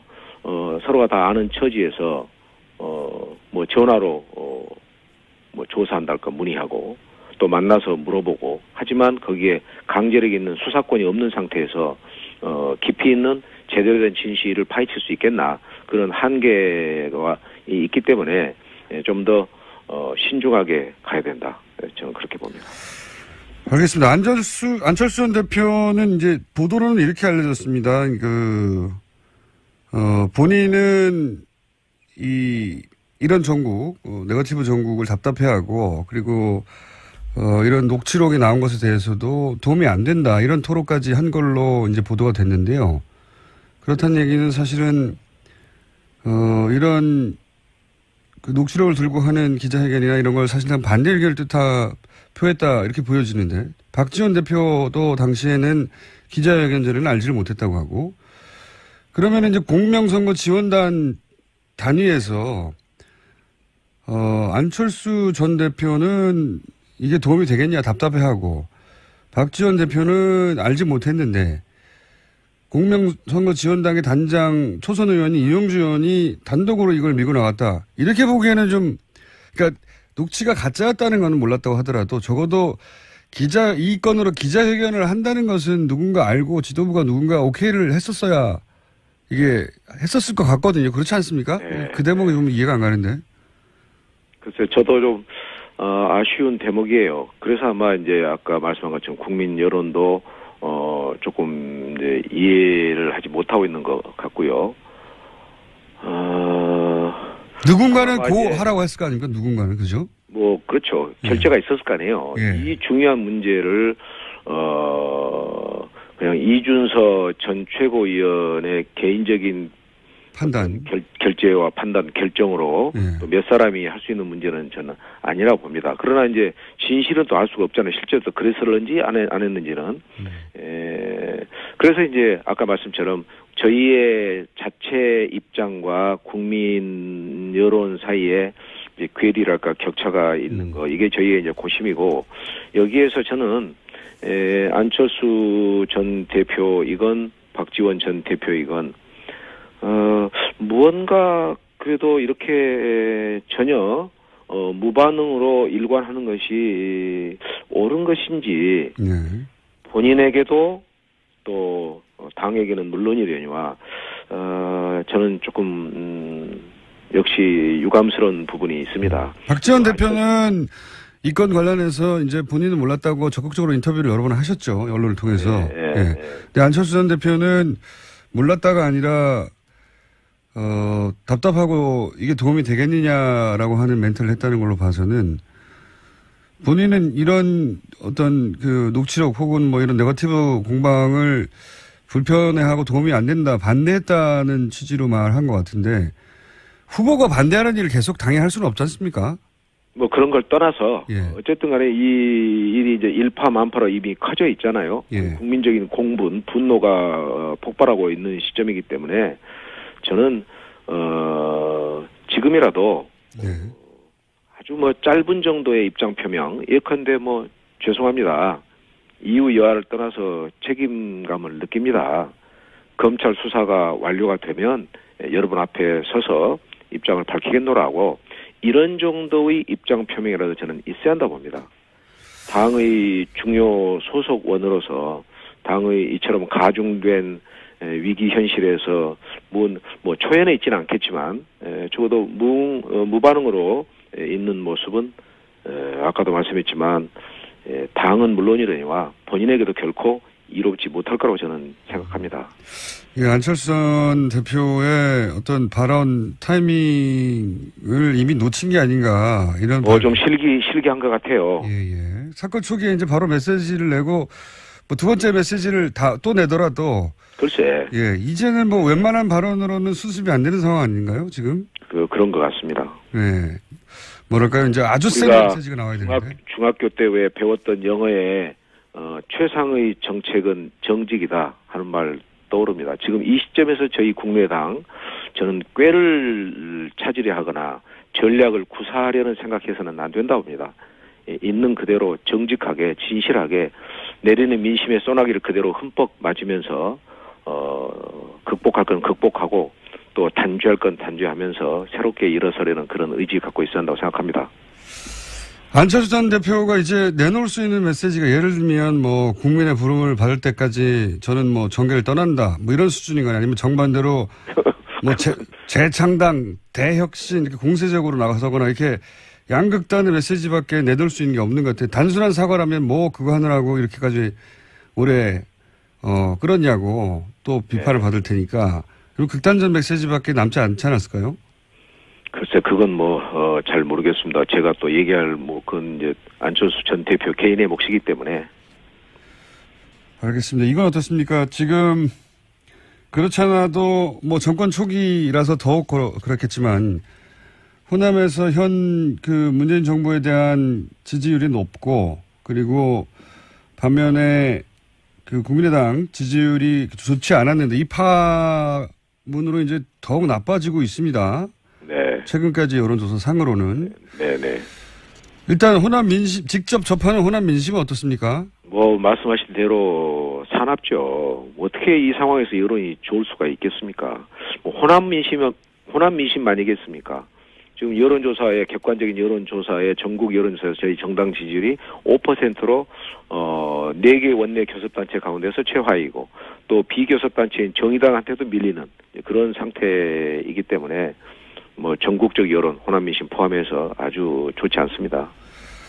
그런데 말이죠. 이 국민의당이 최근에 물론 야당이니까 야당으로서 할 일이 있어서 그런 점도 있지만 예를 들어서 한미정상회담 관련해서는 적당한 칭찬을 해줄 수도 있는 타이밍인데 문재인 정부는 자화자찬하지 말라고 이렇게 지나치게 냉정한 평가를 한단 말이죠. 이게 이제 전략적인 선택인 것 같기도 한데. 그게 말이에요. 네. 전 그 내용을 이제 깊이 들여다보진 않았는데 아마 다른 야당, 바른정당이나 자유한국당보다 조금 더 차가운 논평인 걸로 이렇게 나왔잖아요. 네, 그렇죠. 그 전문을 읽어봤는데 그 뒷부분에 가서는 이제 긍정적 평가가 있는데 앞에다가 이번 한미 정상회담을 속빈 강정 이런 표현을 썼었잖아요. 그렇습니다. 조금 이번 한미 정상회담은 많은 우려를 안고 출발했지만 대체로 성공적인 회담인 걸로 지금 언론에서 보도 나오지 않습니까? 그런 점에서 그건 일부 언론에서 저희 대변인이었나 당 관계자의 논평의 전체를 그대로 하지 않고 일부만을 따오면서 조금 저희가 그런 데서 오해를 받고 있는 것 같습니다. 제가 이제 국민들의 한 70-80% 이런 높은 국민 지지를 받고 있는 것이고 그것은 의심의 여지가 없는 거예요. 잘하고 있는 거죠. 근데 제 말은 뭐냐면은 이제 물론 논평을 하다 보면 잘한 점도 얘기하고 또 반면에 부족한 점도 얘기하게 마련이긴 한데. 그래서 국민의당이 이제 최근에 일관되게 문재인 정부를 이렇게 공격적으로 또 부정적으로 대하는 전략, 이 전략이 과연 국민의당에 도움이 되는가? 내부적으로는 지금 지도부의 전략이 이게 맞는 방향이냐, 국민의당에 도움이 되는 방향이냐 이런 의구심은 내부적으로 없습니까? 저희 내부적으로는 이제 시시비비 옳은 것은 옳고 그런 것은 그렇다 그런 확실한 태도를 가지고 임하자. 그래서 이낙연 총리 때 저희가 선도적으로 지지 찬성을 했었지 않습니까? 지금 이제 정치권의 문제인데 여야의 문제에 있어서 결국에 연대와 협치의 방식과 이 수위의 문제인데 이제 아마 일반 국민 여러분들께서 보실 때는 왜냐하면 70-80% 국민들이 지지를 하고 있기 때문에 거의 그냥 좀 모든 걸 좀 협조해주면 좋을 텐데 하는 게 있을 겁니다. 그렇지만 또 구체적인 사안으로 들어가면 최근에 이제 김상곤 교육부 총리, 그다음에 조대혁 노동부 장관, 송영무 국방부 장관 인사청문회 다 보셨지 않습니까?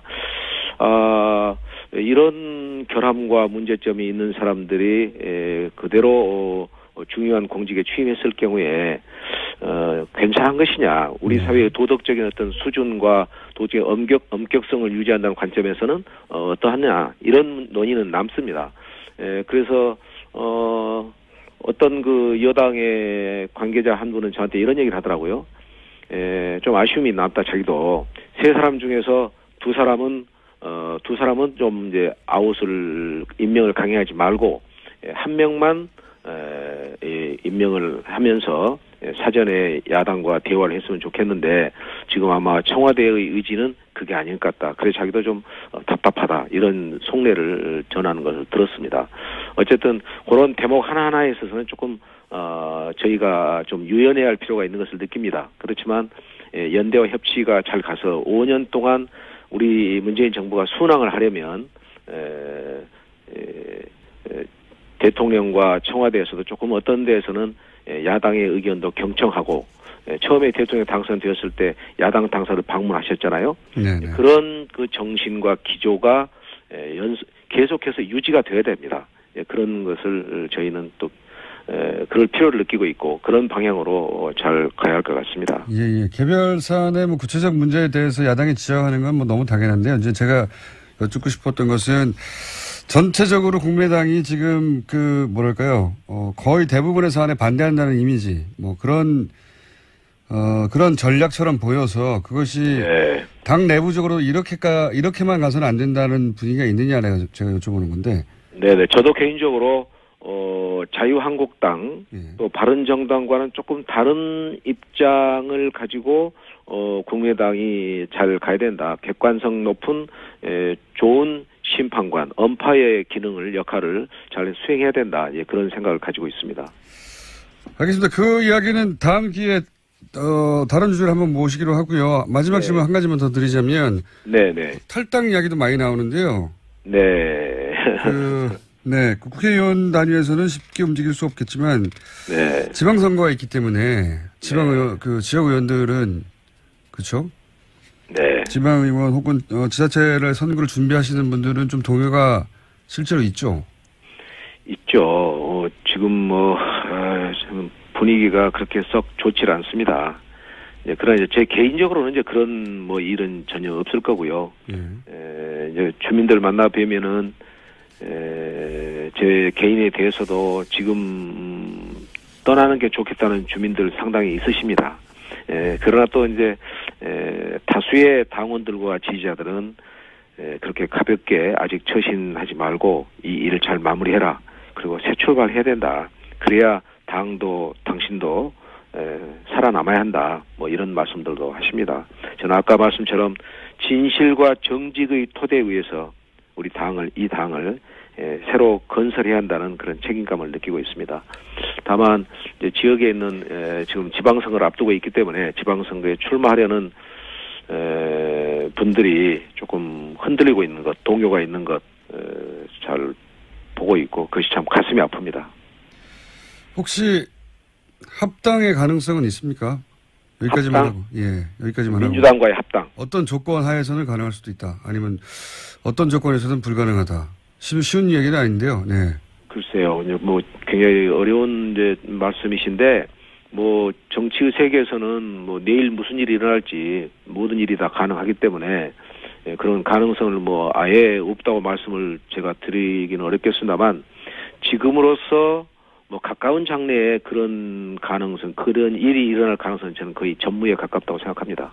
알겠습니다. 오늘 말씀 여기까지 듣겠습니다. 감사합니다. 네, 감사합니다. 네, 지금까지 국민의당 황주홍 의원이었습니다.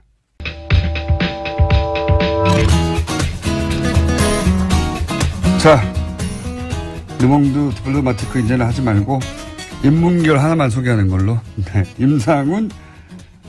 인문결 소장님 나오셨습니다. 안녕하십니까? 네, 안녕하십니까? 네, 오늘은 어느 나라입니까?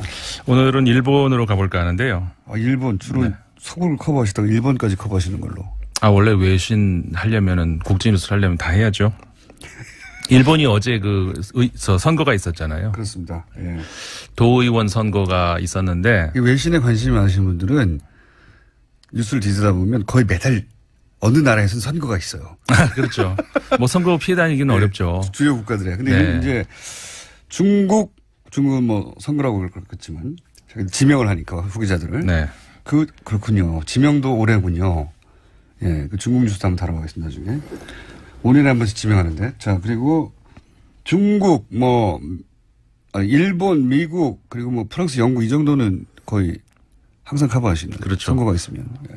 지금 그 얘기 하시니까 생각이 나는데, 네. 지난주에 제가 말을 하다가 중간에 탁 끊기는 그랬었잖아요. 네, 기억 안 납니다. 네. 그래가지고 제가 이제 당황을 해가지고, 네. 인사도 못하고 그냥 그랬거든요. 네. 그 다음에 제가 문자를 많이 받았어요. 화났냐. 그 공장장 원래 그런 사람이니까 이해해라. 심지어 다른 방송 PD 한 분이 위로. 우리 방송은 뉴스공장처럼 자르지 않습니다. 그 PD님에게 전해드립니다. 저희는 자릅니다. 자, 그래서 오늘은 자르지 마시고 네, 최대한 안 자르겠습니다. 네. 그래서 이제 어제 그 도의원 선거가 있었는데, 그 집권 여당이죠. 자민당이 거의, 그러니까 자민당 역사 이래 최대의 참패를 당했다. 이렇게 평가가 나올 정도로, 지금 그 선거에 실패를 했습니다. 그렇군요. 그 원래 의석이 그 도쿄의회의 자민당이 57석이었거든요. 네. 근데 이제 57석이면은 원래 이제 그 과반은 못 됐지만 제1당이었었죠. 그 전에는. 근데 이번에 그 사전에 여론조사를 봤을 때, 과반은 물론 안 되고 아마 지금 의석보다 뺏길 것이다 하는 정도로 알고 있었죠. 그러니까는 몇 석을 더 뺏기느냐, 그거에 따라서 선전 여부가 이제 어떤, 그 평가가 될 수 있는 그런 거였는데, 이번에는 그 평가를 할 수도 없을 정도로 아까 말씀드린 것처럼 57석에서 23석. 그러니까는 과반은 물론이고 일당도 뺏긴 거죠. 일당도 뺏기고 그리고 원래 의석의 절반 이하로. 네. 그렇죠. 그러니까는 고이케 유리코라고 하는 그 지금 현재 도쿄도 도지사죠. 작년 선거에서 작년에도 마찬가지입니다. 그 자민당 후보를 누르고 도지사로 선출이 됐는데 도민 퍼스트회라고 하는 정당이라고 보기는 좀 어려운 그런 어떤 지금은 탈당을 했습니다만 어쨌든 간에 당을 계속 그 자민당 소속으로 하면서 이제 선거에 나와가지고 자민당 후보를 이긴 사람인데, 그러니까 무소속으로 물론 이제 이긴 사람인데 그 당시 6석이었거든요. 이번에 49석으로 늘어났습니다. 그러니까 엄청난 세력으로 성장을 한 거죠. 거기다가 이제 공명당이 원래 그 자민당하고 같이 이 중앙 무대에서는 공조를 하고 있잖아요. 연립 여당이잖아요.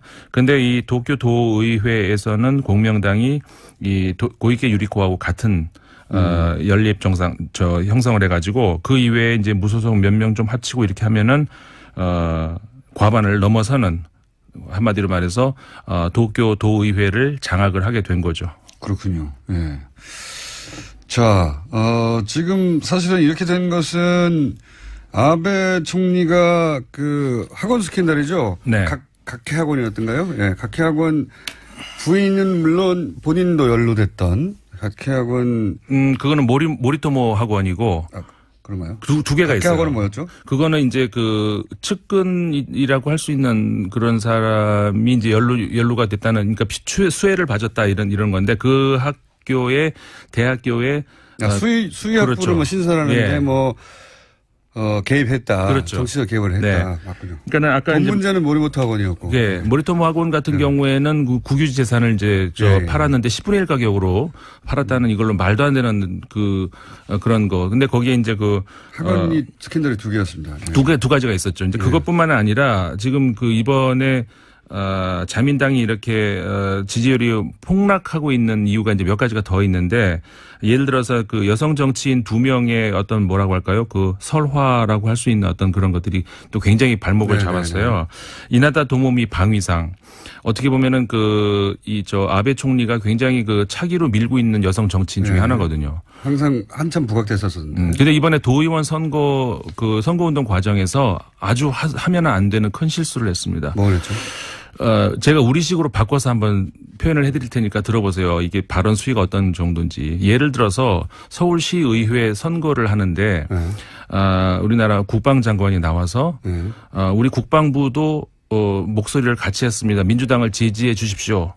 서울시의회 선거에서 이렇게 얘기를 했다고 가정을 해보십시오. 그러면은 서울시에서 어떤 반응? 우리 정치적으로 어떤 국방부 장관이 국방부 장관이 나와서 민주당을 지지해 주십시오. 네, 국방부의 이름으로 자유한국당을 지지해 주십시오. 네. 국민의당을 지지해 주십시오. 이게 말이나 되는 소린가요? 그런 얘기를 국방장관이 했다는 거죠. 그렇죠. 일본의 방위상이 이 얘기를 했단 말이죠. 네. 이거 당연히 그런 더 문제는. 그렇게 되면 당연히 어떤 책임을 물어야 되지 않겠습니까? 네. 우리나라 같으면 그렇게 되잖아요. 근데 책임을 묻질 않아요. 노무현 전 대통령은 그런 유사한 건으로 그보다 훨씬 못 미치는 건으로 탄핵을 당했었어요. 그건 비교가 안 되는 거였죠. 네. 근데 이거는 탄핵이 아니라 그냥 장관 해임할 수도 있는 그런 것이고, 그렇죠. 뭐 어떤 사과 이런 거 하나도 사과 발언도 없었고요. 어떤 야당에서 강력하게 이제 어떤 사과라든가 이상의 어떤 이런 것들을 요구를 하는데, 사과로 끝날 문제는 아니죠, 물론. 근데 요구를 하는데 전혀 듣질 않아요. 아베 총리가 어떤 사건이 발생했을 때 대응하는 방식이 사과를 거의 안 하거나 사과를 하더라도 살짝 하고 갑자기 북한 문제가 크게 터집니다. 맞아요. 근데 이게 북한 문제로 항상 위기를 탈출해 왔어요. 네, 맞습니다. 그래서 이제 우리나라보다 북핵 그다음에 북미사일에 대해서 더 심각하게 생각을 하는 나라가 일본이죠. 올해 안에 전쟁 나는 걸로 아는 일본인도 많았어요. 정치적으로 예. 그거에 이제 현재의 자민당의 그 독주 구도에 굉장히 유리하기 때문에 이상하게 꼭 그렇게 자민당의 위기가 온다 싶으면 북한이 한 번씩 써주고 이렇게 되더라고요. 어쨌든 그런 것들이 전체적으로는 그러니까는 이 자민당의 지나친 독주가 빚어내는 이런 현상들이거든요. 그러니까는 사과를 할 이유도 없잖아요. 그리고 아까 이제 말씀드렸던 그런 이나다 방위상의 발언도 그렇고 그다음에 도요타 마유코라고 하는 중의원이 있는데 여성 의원이에요. 40대에 굉장히 엘리트 정치인으로 그 평가를 받는 사람인데 그 자신보다 10살이 더 많은 비서한테 폭언을 하고 때리기까지 하고 그렇게 머리 나쁘면 진짜 저희가 말을 할 수 없을 줄 말을 해보세요. 네. 아니 그거는 그 방송에서 하기는 부적절한 표현입니다. 그럼 부드럽게 좀 표현해 보시면요. 관둬라. 그렇게 머리 나쁘면 관둬라. 그렇게 머리 나쁘면 관둬라를 네. 굉장히 자극적으로 네. 원색적인 그리고 소리까지 지르면서 차 안에서 그게 녹음이 됐어요. 그거를 혹시 그 당하는 사람이 휴대폰에 녹음 기능을 켜놓고 그렇죠. 예. 요즘 조심해야 됩니다. 그런 거 차 안이라고 함부로 하면 안 되고 어쨌든 그거로 인해 가지고 이런 그 여러 가지 사건들 그다음에 물론 이제 정치적으로도 이제 그 소위 그 공모죄라고 해가지고 이제 법을 날치기 통과시켰죠. 이게 그 굳이 따지자면 우리나라 옛날에 그 작년에 테러 방지법하고 비슷한 건데 이게 옛날에 그 과거에 아주 옛날에 있었던 법을 그러니까 전쟁 이후에 미 군정에서 이걸 보고 야 이건 민주적인 법이라고 할 수가 없다라고 생각을 하면서 없앴던 법이거든요. 그러니까 어느 정도 수위인지 아시겠죠. 그 40년대 법을 지금 이번에 거의 비슷하게 다시 이렇게 부활을 시킨 거거든요. 이런 것들이 전부 그러니까는 그냥 아나무인이에요. 전부 그냥 밀으면 되는 거거든요. 이게 이제 국민들이 염증을 느낀 거죠. 아베 총리가 해외에서는 그렇게 공격도 비난도 우리나라로부터 많이 받았지만 국내에서는 최소한 55% 이상의 지지율을 줄곧 유지해왔었거든요. 네. 근데 최근에는 여론조사에 따라서 30%대까지 떨어진 여론조사까지도 나왔습니다. 이렇게 되면 이제 본인의, 과업이죠. 외할아버지 때부터, 예. 헌법을 개정하는, 평화헌법을 개정하는. 네. 그 행보가 제동이 걸리겠네요. 그렇죠. 우리한테 좋은 소식입니다. 제동이 걸릴 수밖에 없고 다만 우려스러운 것은 일본 정치가 뭐라고 할까요?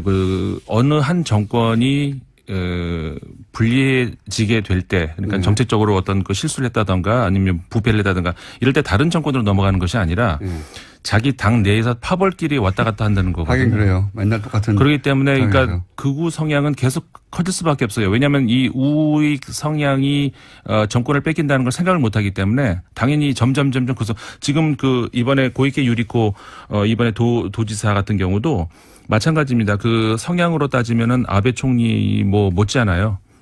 우리나라 도쿄에 있는 한국 학교 짓겠다는 그 부지 이것도 이제 무효화시킨다던가 위안부 이 문제에 있어서도 역시 강경 발의를 한다던가 못지않거든요. 1분 남았는데 차기 그래서 얘기가 나옵니까 일본에서? 그래서 이제 차기 주자로 떠오르긴 해요. 이 고이케 유리코가 떠오르긴 하는데 그거는 더 두고 봐야 되는 것이 방금 말씀드렸던 것처럼 일본에서는 그 파벌 정치가 굉장히 크기 때문에 얼마큼 자신의 파벌을 만들 수 있을지 혹은 다른 파벌을 끌어들일 수 있을지에 따라서 정해지는 문제고 왜냐하면은 아베 총리 같은 경우에도 마찬가지거든요.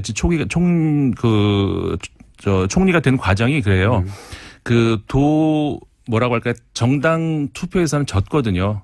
근데 이제 국회의원 선거에서 이겼기 때문에 이제 그래서 총리가 된 거거든요. 총재가 된 거거든요. 그렇기 때문에 결국은 이 양반도 파벌이 결정할 것이다. 파벌이 결정할 수밖에 저는 없다. 아베 총리의 동생 주목하고 있습니다. 외무부 부대신이라고 외무부의 외무성의 2인자 기시노부스케 외가 입적된 사람이죠. 오늘은 여기까지 해드리겠습니다. 인문경연구소의 임상훈 위원이었습니다. 감사합니다. 네, 감사합니다. 김원준이었습니다. 안녕. 네네. 이분 별로 이런 데 안 나오는 분인데 그거를 알고서 그렇게 입장을 가져주고 설명이 고맙다라는 그 땡큐 커멘트도 할 정도고 그랬고요. 뭐 그다음에 개성공단에 관한 문제도 나왔고 평창올림픽이 북한을 초청했는데 그게 북에다가 좀 좋지 않은 시그널을 주는 거 아니냐 이런 질문도 나왔고서요. 그다음에 북한이 무기 생산한 게 뭐 어떻게 팔려나가는 거에 대해서 알고 있느냐, 중국의 역할을 어느까지 생각을 하고 있느냐, 굉장히 그 많은 대화가 잘 되기 때문에 아마 의원들이 다 허심탄회하게 대화를 하고 이렇게 가지고 전반적인 게 여기서 많이 한미 관계 특히 새 대통령에 대한 미국 의회에 이렇게 갖고 있던 생각들이 여기서 많이 걸러지는 이런 그 과정이 됐고 그렇기 때문에 저는 좀 이 의회 방문이 참 잘 된 거다 이렇게 보여졌습니다. 보게 됐습니다. 그렇군요. 폴 라이언이면 하원 의장이지 않습니까? 그렇습니다. 네. 방금 말씀하신 펠로시는 민주당 대표 아닌가요? 네.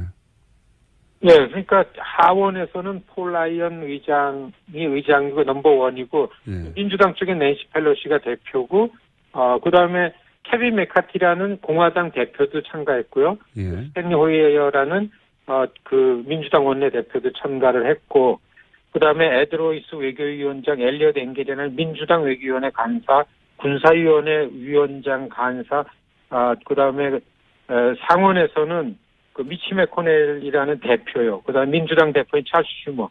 사실 상원에서 여야 대표들이 다 앉는 자리가 트럼프 대통령 취임하고 나서 요번에 아마 3번째인가 그렇다 그럽니다. 그좀 자기네들끼리도요.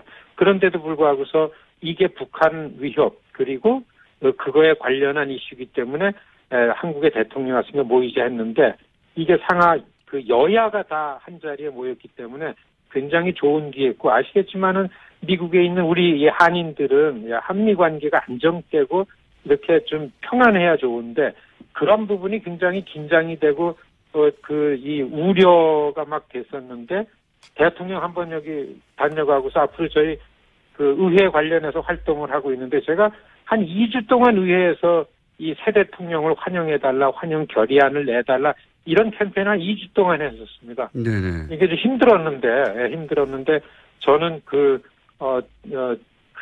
목요일 오전에 대통령 의회 방문으로 힘든 거 그냥 다 잊어버렸습니다. 그렇군요. 그러니까 워싱턴에서 지금 같이 운동하시는 분과 그리고 황임 이사님이 추진했던 이 만남은 굉장히 성공적으로 끝났다는 게 이사님의 평가이기도 하고 그리고 공화당 민주당 의원들의 반응이기도 합니까? 혹시 들어보셨습니까? 그렇죠. 당장에 저희가 이걸 이제 프레스를 했는데 한인 밀집 지역에 지역구 있는 의원들은 새 대통령 환영하고 너무 안정되고 좋다라는 그런 의견을 내기 시작했고 정말 처음에 저희가 이런 환영 결의안 낼 때는 좀 냉랭했었습니다. 쉽지가 않았습니다. 저희가 이걸 몬비어 사건도 있었고요. 예. 그렇죠. 예. 아주 북에 대해서는 그리고 한국의 새 대통령이 북에 대한 안보적인 유연성을 강조한다 했기 때문에 더 긴장이 됐었는데 그걸 했기 때문에 아마 정상회담에서 그 북한 관련해서 지금 한국 미디어에서 평가되는 게 훨씬 더 유연성, 주도권을 가졌다라는 게 틀리지 않고 그럴 수 있었던 거는 의회에서 이미 이 대화를 통해 가지고 의회 지도부들이 다 이해됐기 때문에 그렇게 되지 않았나 그렇게 생각됩니다. 알겠습니다. 그리고 이제 초반에 화제가 됐던 게 이제 방문의 첫 일정이 장진호 전투 기념비 방문이어서요. 저희 국내 언론에서는 미국 해병대 홈페이지의 반응을 보고 이 장진호 전투 기념비가 해병들 사이에서는 큰 반향을 불러일으키구나 정도로 보도가 됐는데 미국에서 보시기에는 어떻습니까? 이 장진호 전투 기념비를 방문한 것이 실제 워싱턴에 어떤 일정 정도 영향을 미쳤습니까? 아니면 이건 그냥 해병대 정도의 반응인가요? 사실 요번에 대통령 방미 직전에 인도 나렌드라 총리가 이틀 왔었습니다. 네.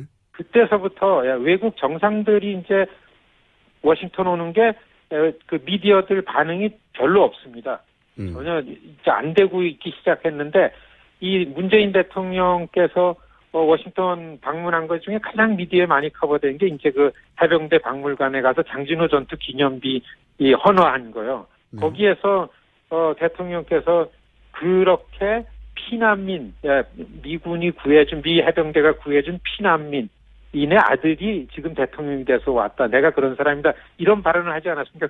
저희는 사실 그 내용이 나오자마자 그거를 써가지고서 의원들한테 그 다음날 의회 방문이 있기 때문에 의원 보좌관들한테 다 보냈습니다.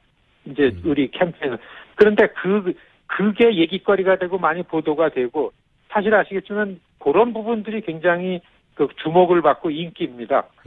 그래서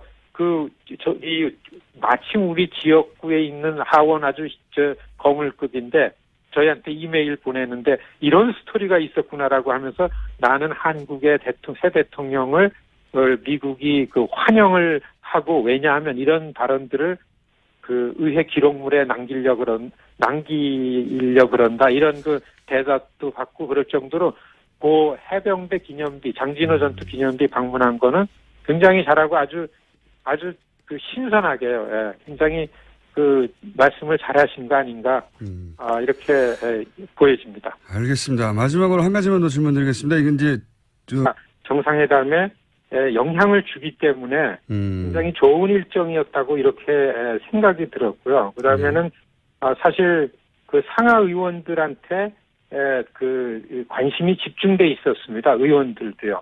왜냐하면은 탄핵 정국 촛불 이런 걸 통해 가지고 새 대통령이 나왔는데 막연하게 한국의 새 대통령이 이러한 정국에서 과거 노무현 대통령 쪽 사람이었던 이 정도로만 알려져 있고 그런 상황이었는데 이렇게 됐을 때에 대통령이 의회 지도부하고서 대화할 수 있는 자리만 생기면은 이건 좀 정상회담에 큰 영향을 주고 좋은 전략이 되겠다 이렇게 해서 먼저 의회를 방문하게 됐고요. 결론적으로 다 정말 그렇게 되고서 아주 성공적이었다고 이렇게 평가가 되고 있습니다.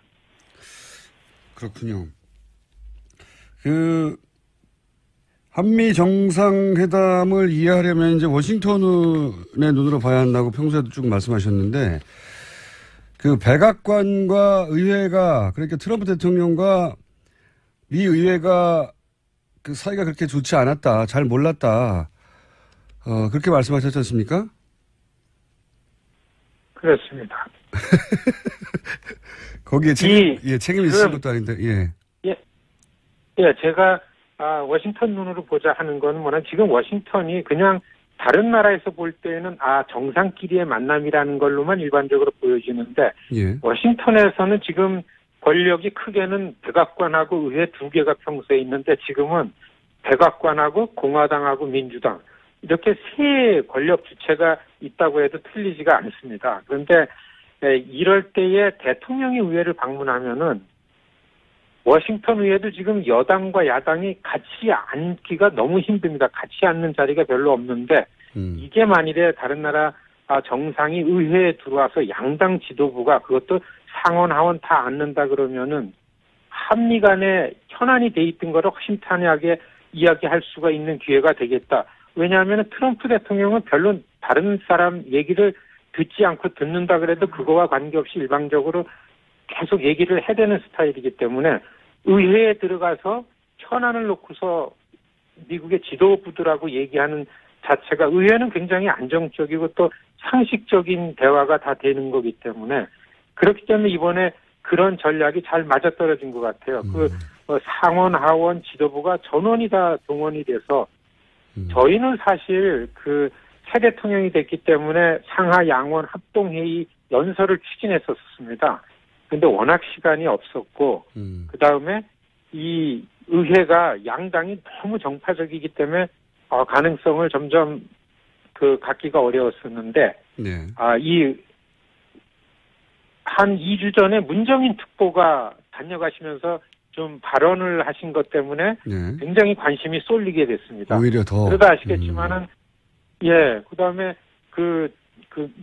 미국 시민이 북한에 억류돼 있다 나와가지고 6일 만에 또 죽었어요. 네. 의회에서 아주 굉장히 강경한 분위기가 조성이 됐고 그렇기 때문에 더욱더 한국의 새 대통령에 대한 관심이 집중돼 있으니까 의회의 대통령이 되니까 의회 지도부가 관심을 많이 가서 다 모이게 됐습니다. 정말 그 공화당 상원 공화당 지도부다 하원 공화당 양당의 지도부가 다 와가지고 굉장히 오랫동안 이 진짜 이례적인데 한 시간씩 하원 1시간 상원 1시간 대화를 했습니다.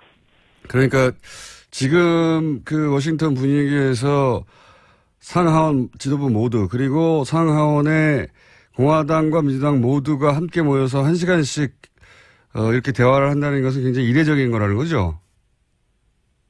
그렇습니다. 그리고 대통령한테 질문이 한 20여 개 이상이 쏟아진 질문을 굉장히 차분하게 다 받아내고 그 결과가 특별히 하원 의장이 그 문재인 대통령하고 간담회 끝난 다음에 상원도 다 끝난 다음에 그 내용을 종합해서 그 성명을 낼 정도였었습니다. 안심해도 되고 우리가 갖고 있던 그런 생각이 아니고 이 새 대통령하고 한미 관계가 탄탄하다는 거를 이런 것들을 우리가 확인할 수 있었다라는 내용이 이제 그 이튿날 예정된 정상회담 쪽에 이렇게 전달이 된 거죠. 그렇군요. 그렇기 때문에 네. 이사님은 이제 의회 방문이 성공적이라고 보시는 건데 그러면 어떤 걸 물었고 어떻게 답했길래 성공적이라고 보시는 겁니까? 그 정상회담 준비하는 과정에서는 어떻게 해서든지 사드 문제는 현안으로 얘기하지 않기로 이미 준비가 돼 있었습니다. 네. 그런데 그럼에도 불구하고 북한 문제가 갑자기 굉장히 긴장되게 올라오는 바람에 의회 내에서는 또 워싱턴 그 전문가들 속에서는 그럴수록 사드가 빨리 배치가 되고 이래야 되는데 한국 정부의 반응이 좀 탐탁지 않다만 이런 분위기가 있었었는데 역시 시작하자마자 제일 먼저 질문한 사람이 하원 군사위원장이 대통령에게 사드 관련한 의견을 질문을 했습니다. 그리고 폴 라이언 의장도 그 문제를 짚었고요. 그 다음에 상원의 린지 그레이엄이라는 의원도 그 사드 관련한 그걸 짚었습니다. 그런데 문재인 대통령의 답변이 이 국민들을 납득하는 거는 민주주의 방식인데 촛불도 미국식 민주주의에 의해서 촛불 국민이 직접 참여해가지고 대통령이 된 난데 이런 절차적인 면이 분명히 있다라는 걸 알고 사드가 합의된 사항인데 번복할지도 모른다는 의구심은 갖고 있지 않아도 된다. 이런 질문에 오히려 맥손베리라는 하원 군사위원장. 우리 언론이 사드 배치로 자신들이 전략적인 이득을 얻었으면 중국과 지금 굉장히 경제보복 때문에 힘들어 하는데 그러지 말라고 우리 언론이 백업해줘야 되는데 우리 언론은 그러지 않고 미국 언론이 이러고 있는 겁니다. 우리 언론이 미국보다 더 미국적인 거예요. 네. 심지어 미국 온라인 매체인 복수에서는 트럼프 대통령이 무역 적자와 재정 적자를 헷갈려서 거꾸로 말했다는 지적도 했습니다. 그런 얘기 했죠. 네. 지금 무역 적자 때문에 우리가 20조 달러의 적자가 생긴다고. 근데 이게 20조 달러는 재정 적자고 무역 적자는 5천억 달러밖에 안 되거든요. 네. 그래서 이 매체 복수는 아마도 CNBC인가요? 거기서 나온 보도를 받아 쓴 걸 거예요. 거기서 humiliating 아주 창피한 실수를 한국 대통령 앞에서 우리 대통령이 했다. 이런 식으로 보도를 했죠. 무역 적자와 재정 적자도 구분 못하는. 그러니까 FTA가 끝났다는 말도 사실관계가 틀린 얘기지만 2주 전에 만료됐다고. 그러면서 예를 든 것도 사실관계가 전혀 다른 거라 미국 내에서는 하여튼 비판받는 얘기입니다. 그럼에도 불구하고 어쨌든 FTA 얘기를 하긴 하겠죠. 네. 자, 이 이야기는 저희가 잠시 후에 전문가들 모시고 나눠보기로 하겠고 다음 뉴스는 뭡니까? 네, 국민의당 소식입니다. 국민의당 진상조사단이 어제 안철수 전 대표 대면 조사했습니다.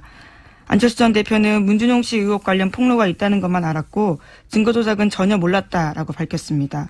또 당시 매일 뚜벅이 유세 중이어서 보고받거나 지시할 겨를도 없었다라고 해명했다고 합니다. 국민의당은 이유미 씨의 단독 범행으로 잠정 결론 내렸다라고 전해지는데요. 박주성 국민의당 비상대책위원장은 가짜 제보 사건으로 국민도 속았고 국민의당도 속았다라고 말했습니다. 많이 듣던 편이네요. 네, 익숙한 말이죠. 저는 뭐 안철수 전 대표가 몰랐을 거라고 생각합니다. 사전에 조작을 알고도 발표하게 하기에는 너무 위험하죠. 예. 그런데 이제 이 말을 하면서 보도에 따르면 답답하다 그게 도움이 되겠느냐. 당시 그랬다는 거 아닙니까? 이 녹취록 관련한 기자회견. 그러니까 이제 선거가 네거티브로 흐르는 걸 탐탁치 않아 했다. 반대했다. 이런 보도가 있었는데 그게 이제 보도로만 전해졌기 때문에 실제 안철수 전 대표가 그런 말을 했는지 아닌지는 모르겠으나 여간 뭐 그 측에서 그런 말이 나왔기 때문에 그런 보도가 이루어졌겠죠. 근데 저는 사실 이 말은 믿기지가 않습니다. 이게 후보 중심으로 치러진 선거였거든요. 정당이 탄생한 지 얼마 안 돼서 조직이 아니라 선거를 나흘 남기고 이제 결정적 녹취록 그 선거 내내 그 소위 공격하던 포인트인데 그게 이제 녹취록까지 나와서 기자회견을 해요.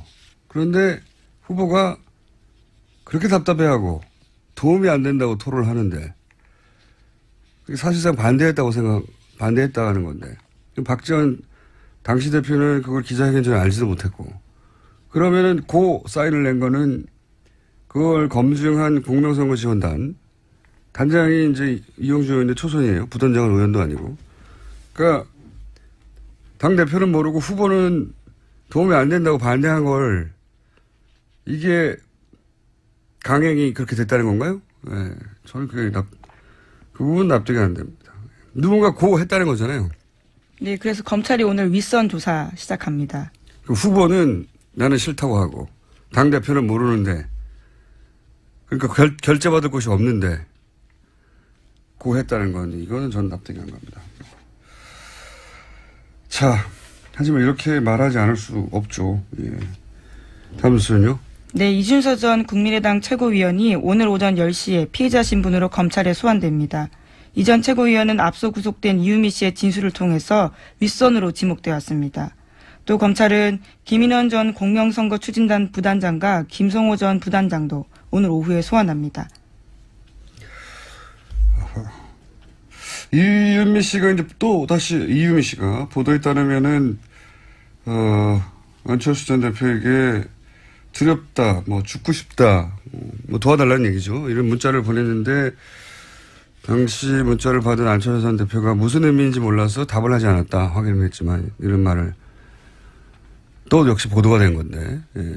본인이 이제 마이크 앞에서 직접 한 말이 아니어서 보도된 걸로만 이런 말을 했다면 저는 이것도 좀 납득이 안 가는 게 이미 이제 토크 콘서트 때부터 알던 사람이 죽겠다고 하는데 무슨 말인지 몰라서 답을 안 하나요? 이럴 때는 물어보죠. 왜냐고. 그렇지 않습니까? 그렇죠. 아무래도요. 예, 답을 안 했다는 건 이때 답을 하면 안 된다는 걸 알았다고 받아들여야지 무슨 말인지 몰라서 답을 안 했다는 건 좀 납득이 좀 안 갑니다. 죽겠다는데 어디 놀러 가자는 것도 아니고 예. 이상한 일입니다. 예. 자, 다음 뉴스는요. 네, 박근혜 최순실 씨 재판 관련된 내용입니다. 삼성 쪽은 특검이 주장하는 말 교환 계약 의혹과 관련해서 이것을 반박하는 증거를 재판부에 제출하고 의견을 제시했습니다. 삼성 변호인단은 지난 30일에 말 비타나브이와 라우싱 등 마필 매매 계약 해지 확인서를 공개했습니다. 최순실 씨 쪽에다가 단 한 번도 말 소유권 넘겨준 적 없다라는 증거라는 겁니다. 이게 이제 말 세탁 관련해서 반박 증거라는 거예요. 간단하게 말하면은 소유권이 최순실에게 넘어갔으므로 비밀계약서, 드러난 비밀계약서상 이것은 뇌물이다. 이렇게 특검이 얘기를 한단 말이죠. 거기에 대해서 삼성이 한 일이 뭐냐. 이게 이제 이 기사를 보면 대체 뭘 말하는지 잘 몰라요. 간단하게 요약하면 이겁니다. 자기들이 그때 팔았던 매매 계약을 해지해서 돌려받았으니까 이걸 봐라. 원래 내 거니까 돌려받았지 않겠냐. 이런 말이거든요. 저는 이런 희한한 논리는 처음 들어봐요. 매매 계약 해지라는 용어도 처음 들어봅니다. 매매를 했으면 다시 구입을 하는 거죠. 구입 계약이 있는 거죠. 매매 계약서에 뭐 예를 들어서 1년 있다가 무슨 사고가 생기면 해지한다 이런 게 있습니까? 매매했는데 그 매매는 말이 다른 데 팔리면 어떡합니까 그러면? 그렇잖아요. 매매 계약 해지란 용어도 말이 안 돼요. 예, 해지 시점도 이상합니다. 최근이거든요. 5월 24일인데요. 특검 쪽에서는 재판 증거 내기 위해서 이렇게 한 거 아니냐라고 반박하고 그러니까 있습니다. 팔았던 걸 되샀다고 하면 말이 되죠. 매매를 했는데 해지를 하면 되돌려 받는다. 이게 말이 안 되잖아요. 매매를 했으면 그 말이 거기 없을 수도 있어요. 그렇지 않습니까? 자기 마음대로 할 수 있는 거죠. 샀으니까 그쪽 산 쪽에서는. 매매 계약 해지란 단어는 매매를 계약하는 체결 당시에 완전히 도장 찍기 전에 혹은 도장 찍은 직후에 무슨 사안을 가지고 해지하거나 말거나 하는 거죠. 말 팔고 난 지 1년 있다가 해지가 어딨어요. 용어도 말이 안 되고요. 이걸 돌려받았다는 게 자기 소유권을 인정받는 게 아니죠. 소유권이 넘어갔다가 샀다고 할 수는 있죠. 재구매. 그러니까 그 사이에 무슨 일이 있었는지를 입증하는 증거가 아니에요. 당연히. 그 사이에 비밀계약서에 의해서 최순실에게 넘어갔는지 아닌지를 입증할 수 있는 증거가 아니란 말이죠. 근데 이 해지 계약서로 말이 되돌아왔으니까 원래부터 내 거다라고 지금 주장하고 있는 겁니다. 정말 희한한 주장이에요, 이게. 왜 희한하다고 언론이 보도를 안 하나 몰라요. 진짜 희한하지 않습니까? 내가 물건을 팔았어요, 중고시장에. 근데 그거를 해지하고 1년 있다가 다시 되돌려받았으면 이게 원래 내 거였다는 주장 근거가 됩니까? 안 되잖아요. 중간에 무슨 일이 있었는지 입증할 수가 없어요. 그거 가지고는. 되산 거죠, 되산 거. 그렇게 생각해야 하는데 이게 정말 이상한 주장이라는 보도가 없어요. 저는 너무 이상한 주장이라고 봅니다, 이게. 예. 설사 매매 이 계약서에 애초에 1년 있다가 원하면 되돌려 받는다라고 하는 조항이 있다 하더라도 그 사이에 있었던 일을 입증할 수는 없잖아요. 네, 그렇죠. 그 사이에 실제로 정유라 씨가 또 그 말을 탔고요. 네. 그리고 이제 봐라 공식적으로 말값을 안 줬지라고 할 수 있어요. 말 세탁이 이루어졌기 때문이지 않습니까? 그러니까 이제 말 파는 네. 말을 줬고 그 말 상인으로부터 돈을 받았어야 되는데 우리가 받은 흔적이 없지 않냐라고 혹은 흔적이 있지 않냐 뭐 이런 걸 동시에 내놔야 하는데 그게 나오면 또 다시 얘기를 나누죠. 하나 정도 더 언급할 수 있을 것 같습니다. 네, 박근혜 전 대통령이 검찰 조사에서 한 말을 채널A가 보도했습니다. 박 전 대통령이 안종범 전 수석은 그렇게 길을 쓰고 재단을 만드는 게 충성이라고 생각했는지 모르겠다면서 안 전 수석에게 책임을 떠넘겼다라고 합니다.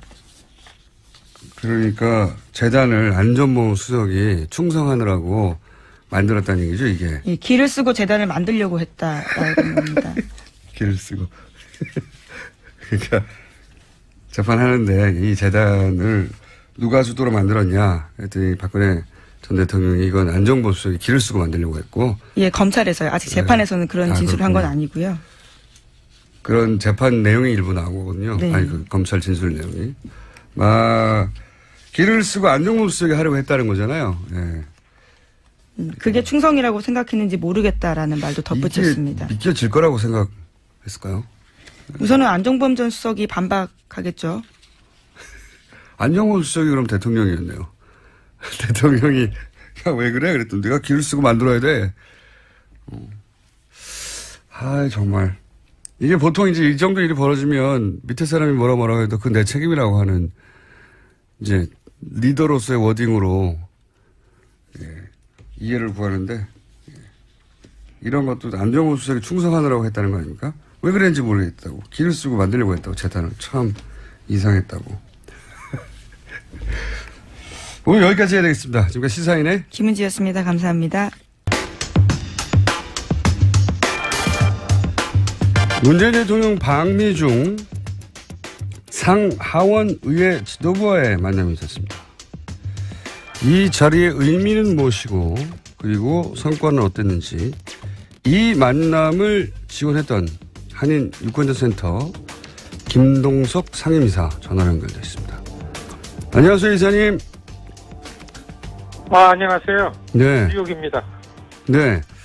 그래서 살짝, 막아뜹니다. 자, 이 상하원 의회 지도부와의 만남이 2시간 정도 이어졌다고 한국에는 보도가 됐습니다. 우선, 이 정상회담 전에 상하원의 의회 지도부와 간담회를 추진하셨고 실제 간담회가 이루어졌는데 이 간담회가 이루어진 이유가 뭡니까? 그리고 추진하신 이유가 뭡니까? 사실 뭐 다 아시겠지만 트럼프 대통령 예측하기가 굉장히 어려웠고요. 예. 그다음에 의회하고서의 간격이 굉장히 아직까지 넓습니다. 그러니까 의회하고 대통령과 의회. 예, 대통령하고 교류 이런 친밀감이 없기 때문에 그런데 아시겠지만은 아베 총리도 그랬고 시진핑도 그렇고 트럼프 대통령이 되자마자 와가지고 대통령만 만나고서 갔기 때문에 일방적으로 트럼프 대통령의 얘기만 듣고 갔던 이런 전례가 있기 때문에 네네. 이번에 의회를 간 거는 예. 의회에서 한번 새 대통령이 이렇게 선을 보이는 것이 훨씬 유리할 수 있고 또 그런 것들이 이 관례를 보면은 의회 방문의 결과가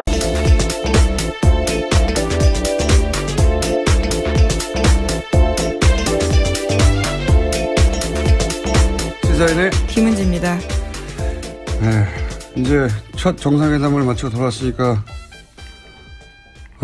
기사가 많이 쏟아졌겠죠. 네, 문재인 대통령 방미 마지막 날 미국에서 특파원들과 만나서 소회도 밝혔습니다.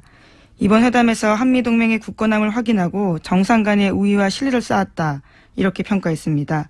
또 한국이 남북대화를 주도해야 한다는 것도 사드 배치의 민주적 절차가 필요한 것도 트럼프 대통령과 미국 정부가 당연한 주장으로 받아들였다라고 밝혔습니다.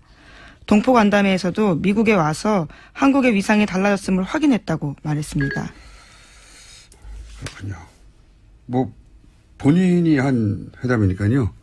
네, 잘했다고 해야죠.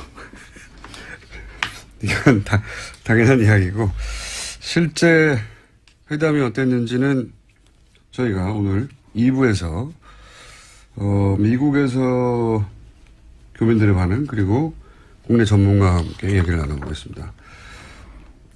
자, 관련 뉴스들이 참 재밌긴 했어요. 뭐 예를 들어서 옷 이야기 그 기사 보셨어요? 네, 봤습니다.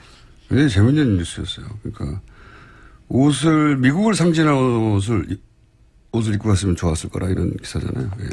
네, 베스트 댓글에서 그럼 일본 가면 기모노를 입어야 되냐 이런 식의 이야기들도 있었습니다. 그러니까 이게 잘못된 인식이죠. 배려해야 하는 쪽은 먼 길을 온 손님을 맞이하는 집주인이 배려하는 거죠. 예. 손님이 집주인 마음에 들으려고 그 나라 옷을 입고 간다는 게 많이 전해요. 미국 상징 옷은 뭔가요? 리바이스 폴로 이런 거죠. 예. 리바이스 폴로 셔츠 입고 양키즈 모자를 쓰고 갔어야 한다는 건지. 미국 중심 사고, 미국이 잘 보여야 한다는 이런 식을 하니까 이제 그런 발상이 나오는 거죠. 큰 문제 의식 없이 그런 기사를 썼을 텐데. 네, 오히려 미국에서는 우리가 입은 옷이 예쁘다면서 칭찬을 하자 오히려 김정숙 여사가 전해주기도 했던 일이 있었죠. 뭐 그게 너무 당연한 것 같은데 한복 입고 간 것을 보고 미국을 상징하는 옷을 입고 갔으면 좋았을 거라고 하는 상상을 한다는 게 그리고 그 기사를 쓰고 그게 이제 데스크를 통과한다는 게 저는 너무 웃깁니다. 예. 우리가 그만큼 미국에 잘 보여야 하고 미국이 어떻게 생각할까 관점에서 사안을 본다는 거죠. 바보같이. 자, 다음 뉴스는요? 네, 문재인 대통령 이번 한미 정상회담을 통해서 북핵 문제와 통일 논의의 주도권을 확보한 성과를 거뒀다라는 평가를 받습니다. 하지만 한미 FTA 재협상과 방위비 분담금 문제가 공론화된 것이 과제로 남게 되었다라는 평가도 있습니다. 이건 이제 트럼프 대통령이 사실은 본인의 대선 과정 중에 끊임없이 반복해서 제기했던 문제죠, 이게. 예. 그래서 또 한 번 언급을, 사실은 합의문에는 없는데, 공동성명. 이제 합의문, 공동성명 발표하기 전에 자국 언론을 향해서, 자국 국민들을 향해서 광을 판 거죠. 예. 그렇다고 저는 보여지는데, 이게 합의가 되지 않은 상황이었다는 거는 이제 같이 갔던 김경수 의원이 비하인드 스토리로 SNS에 페이스북에 올리면서 드러나게 됐죠. 예. 네, 한미 공동성명 발표가 7시간 지연됐는데 그 당시의 이야기를 자신의 페이스북에다가 썼습니다. 7시간이 7년 같았다라는 건데요. 한미 공동성명은 대통령 스스로 높게 평가할 정도로 심려를 기울인 작품이고 그 과정에서 해프닝도 있었다라고 이야기했습니다. 문재인 대통령은 공동성명이 발표된다는 걸 전제로 언론 발표문 작성했는데 그렇기 때문에 공동성명에는 우리 요구가 충분히 담겨있기 때문에 언론 발표문에는 원론적인 언급만 했다고 밝혔습니다. 반면에 트럼프 대통령은 공동성명에 담겨있지 않은 한미 FTA 재협상을 포함한 여러 가지 문제들을 구체적으로 언급했는데 언론이 언론 발표문만 기사로 써내고 있어서 공동성명 발표가 늦어진 거에 대해서 애가 탔다라는 이야기를 했습니다. 그렇군요. 7시간. 그 사이에 이제 트럼프 대통령이 FTA 얘기를 하고 그랬던 거죠. 근데 이제 발언 내용도 사실은 전혀 사실관계가 맞지 않았어요. 예, 트럼프 대통령이 뭐라고 그랬냐면은, 만료됐다고 말을 했죠. FTA가. 네, 재협상을 이제 시작해야 된다고 시기가 끝났다라는 식이었는데요. 만료됐고, 그게 벌써 2주 전에 만료됐고, FTA는 만료되는 게 아닙니다. 일종의 가짜뉴스죠. 네, 본인 입으로 말했는데, 만료됐고, 재협상도 시작됐고, 둘 다 사실관계가 틀린 이야기고, 그리고 FTA 발언한 것에 대해서, 우리나라에서는, 우리 언론들은 이제 뭐 한미동맹을 굳건해야 한 대가로 FTA를 내줬다 이런 식으로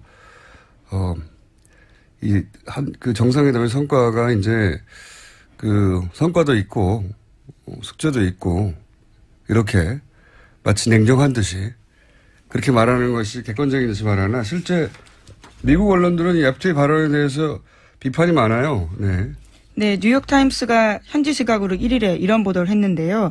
중국으로부터 사드와 관련된 집중 보복을 당하고 있는 한국은 트럼프의 무역 강경책에 놀라고 있다라고 했습니다. 또 미국의 대한무역 적자가 지난해 270억 달러에 달했지만 2011년 그러니까 한미 FTA 발효 전에는 그 2배가 넘었다라고 지적했습니다. LA타임스도 비슷한 보도를 했는데요. 한미 FTA 재협상은 북핵 문제로 민감한 시기에 동맹국을 도발하는 것으로 비칠 수 있다라고 비판했습니다. 로이터 통신 또한 무역 불균형 문제를 매우 거칠게 트럼프 대통령이 제기했고 이런 공개적인 불만 토론은 현명하지 못하다라고 평가했습니다. 이게 사실은 뭐 이런 얘기죠. 그 사드로 미국이 전략적 이득을 얻었으면 사드 때문에 중국의 경제 보복을 당하는 한국이 그러면 안 된다. 한국이 그러면 화가 나거나 아니면 이거 결례라고 생각하거나 뭐 그렇게 생각하지 않겠냐. 이런 말은 우리 언론이 해야 되는 거예요.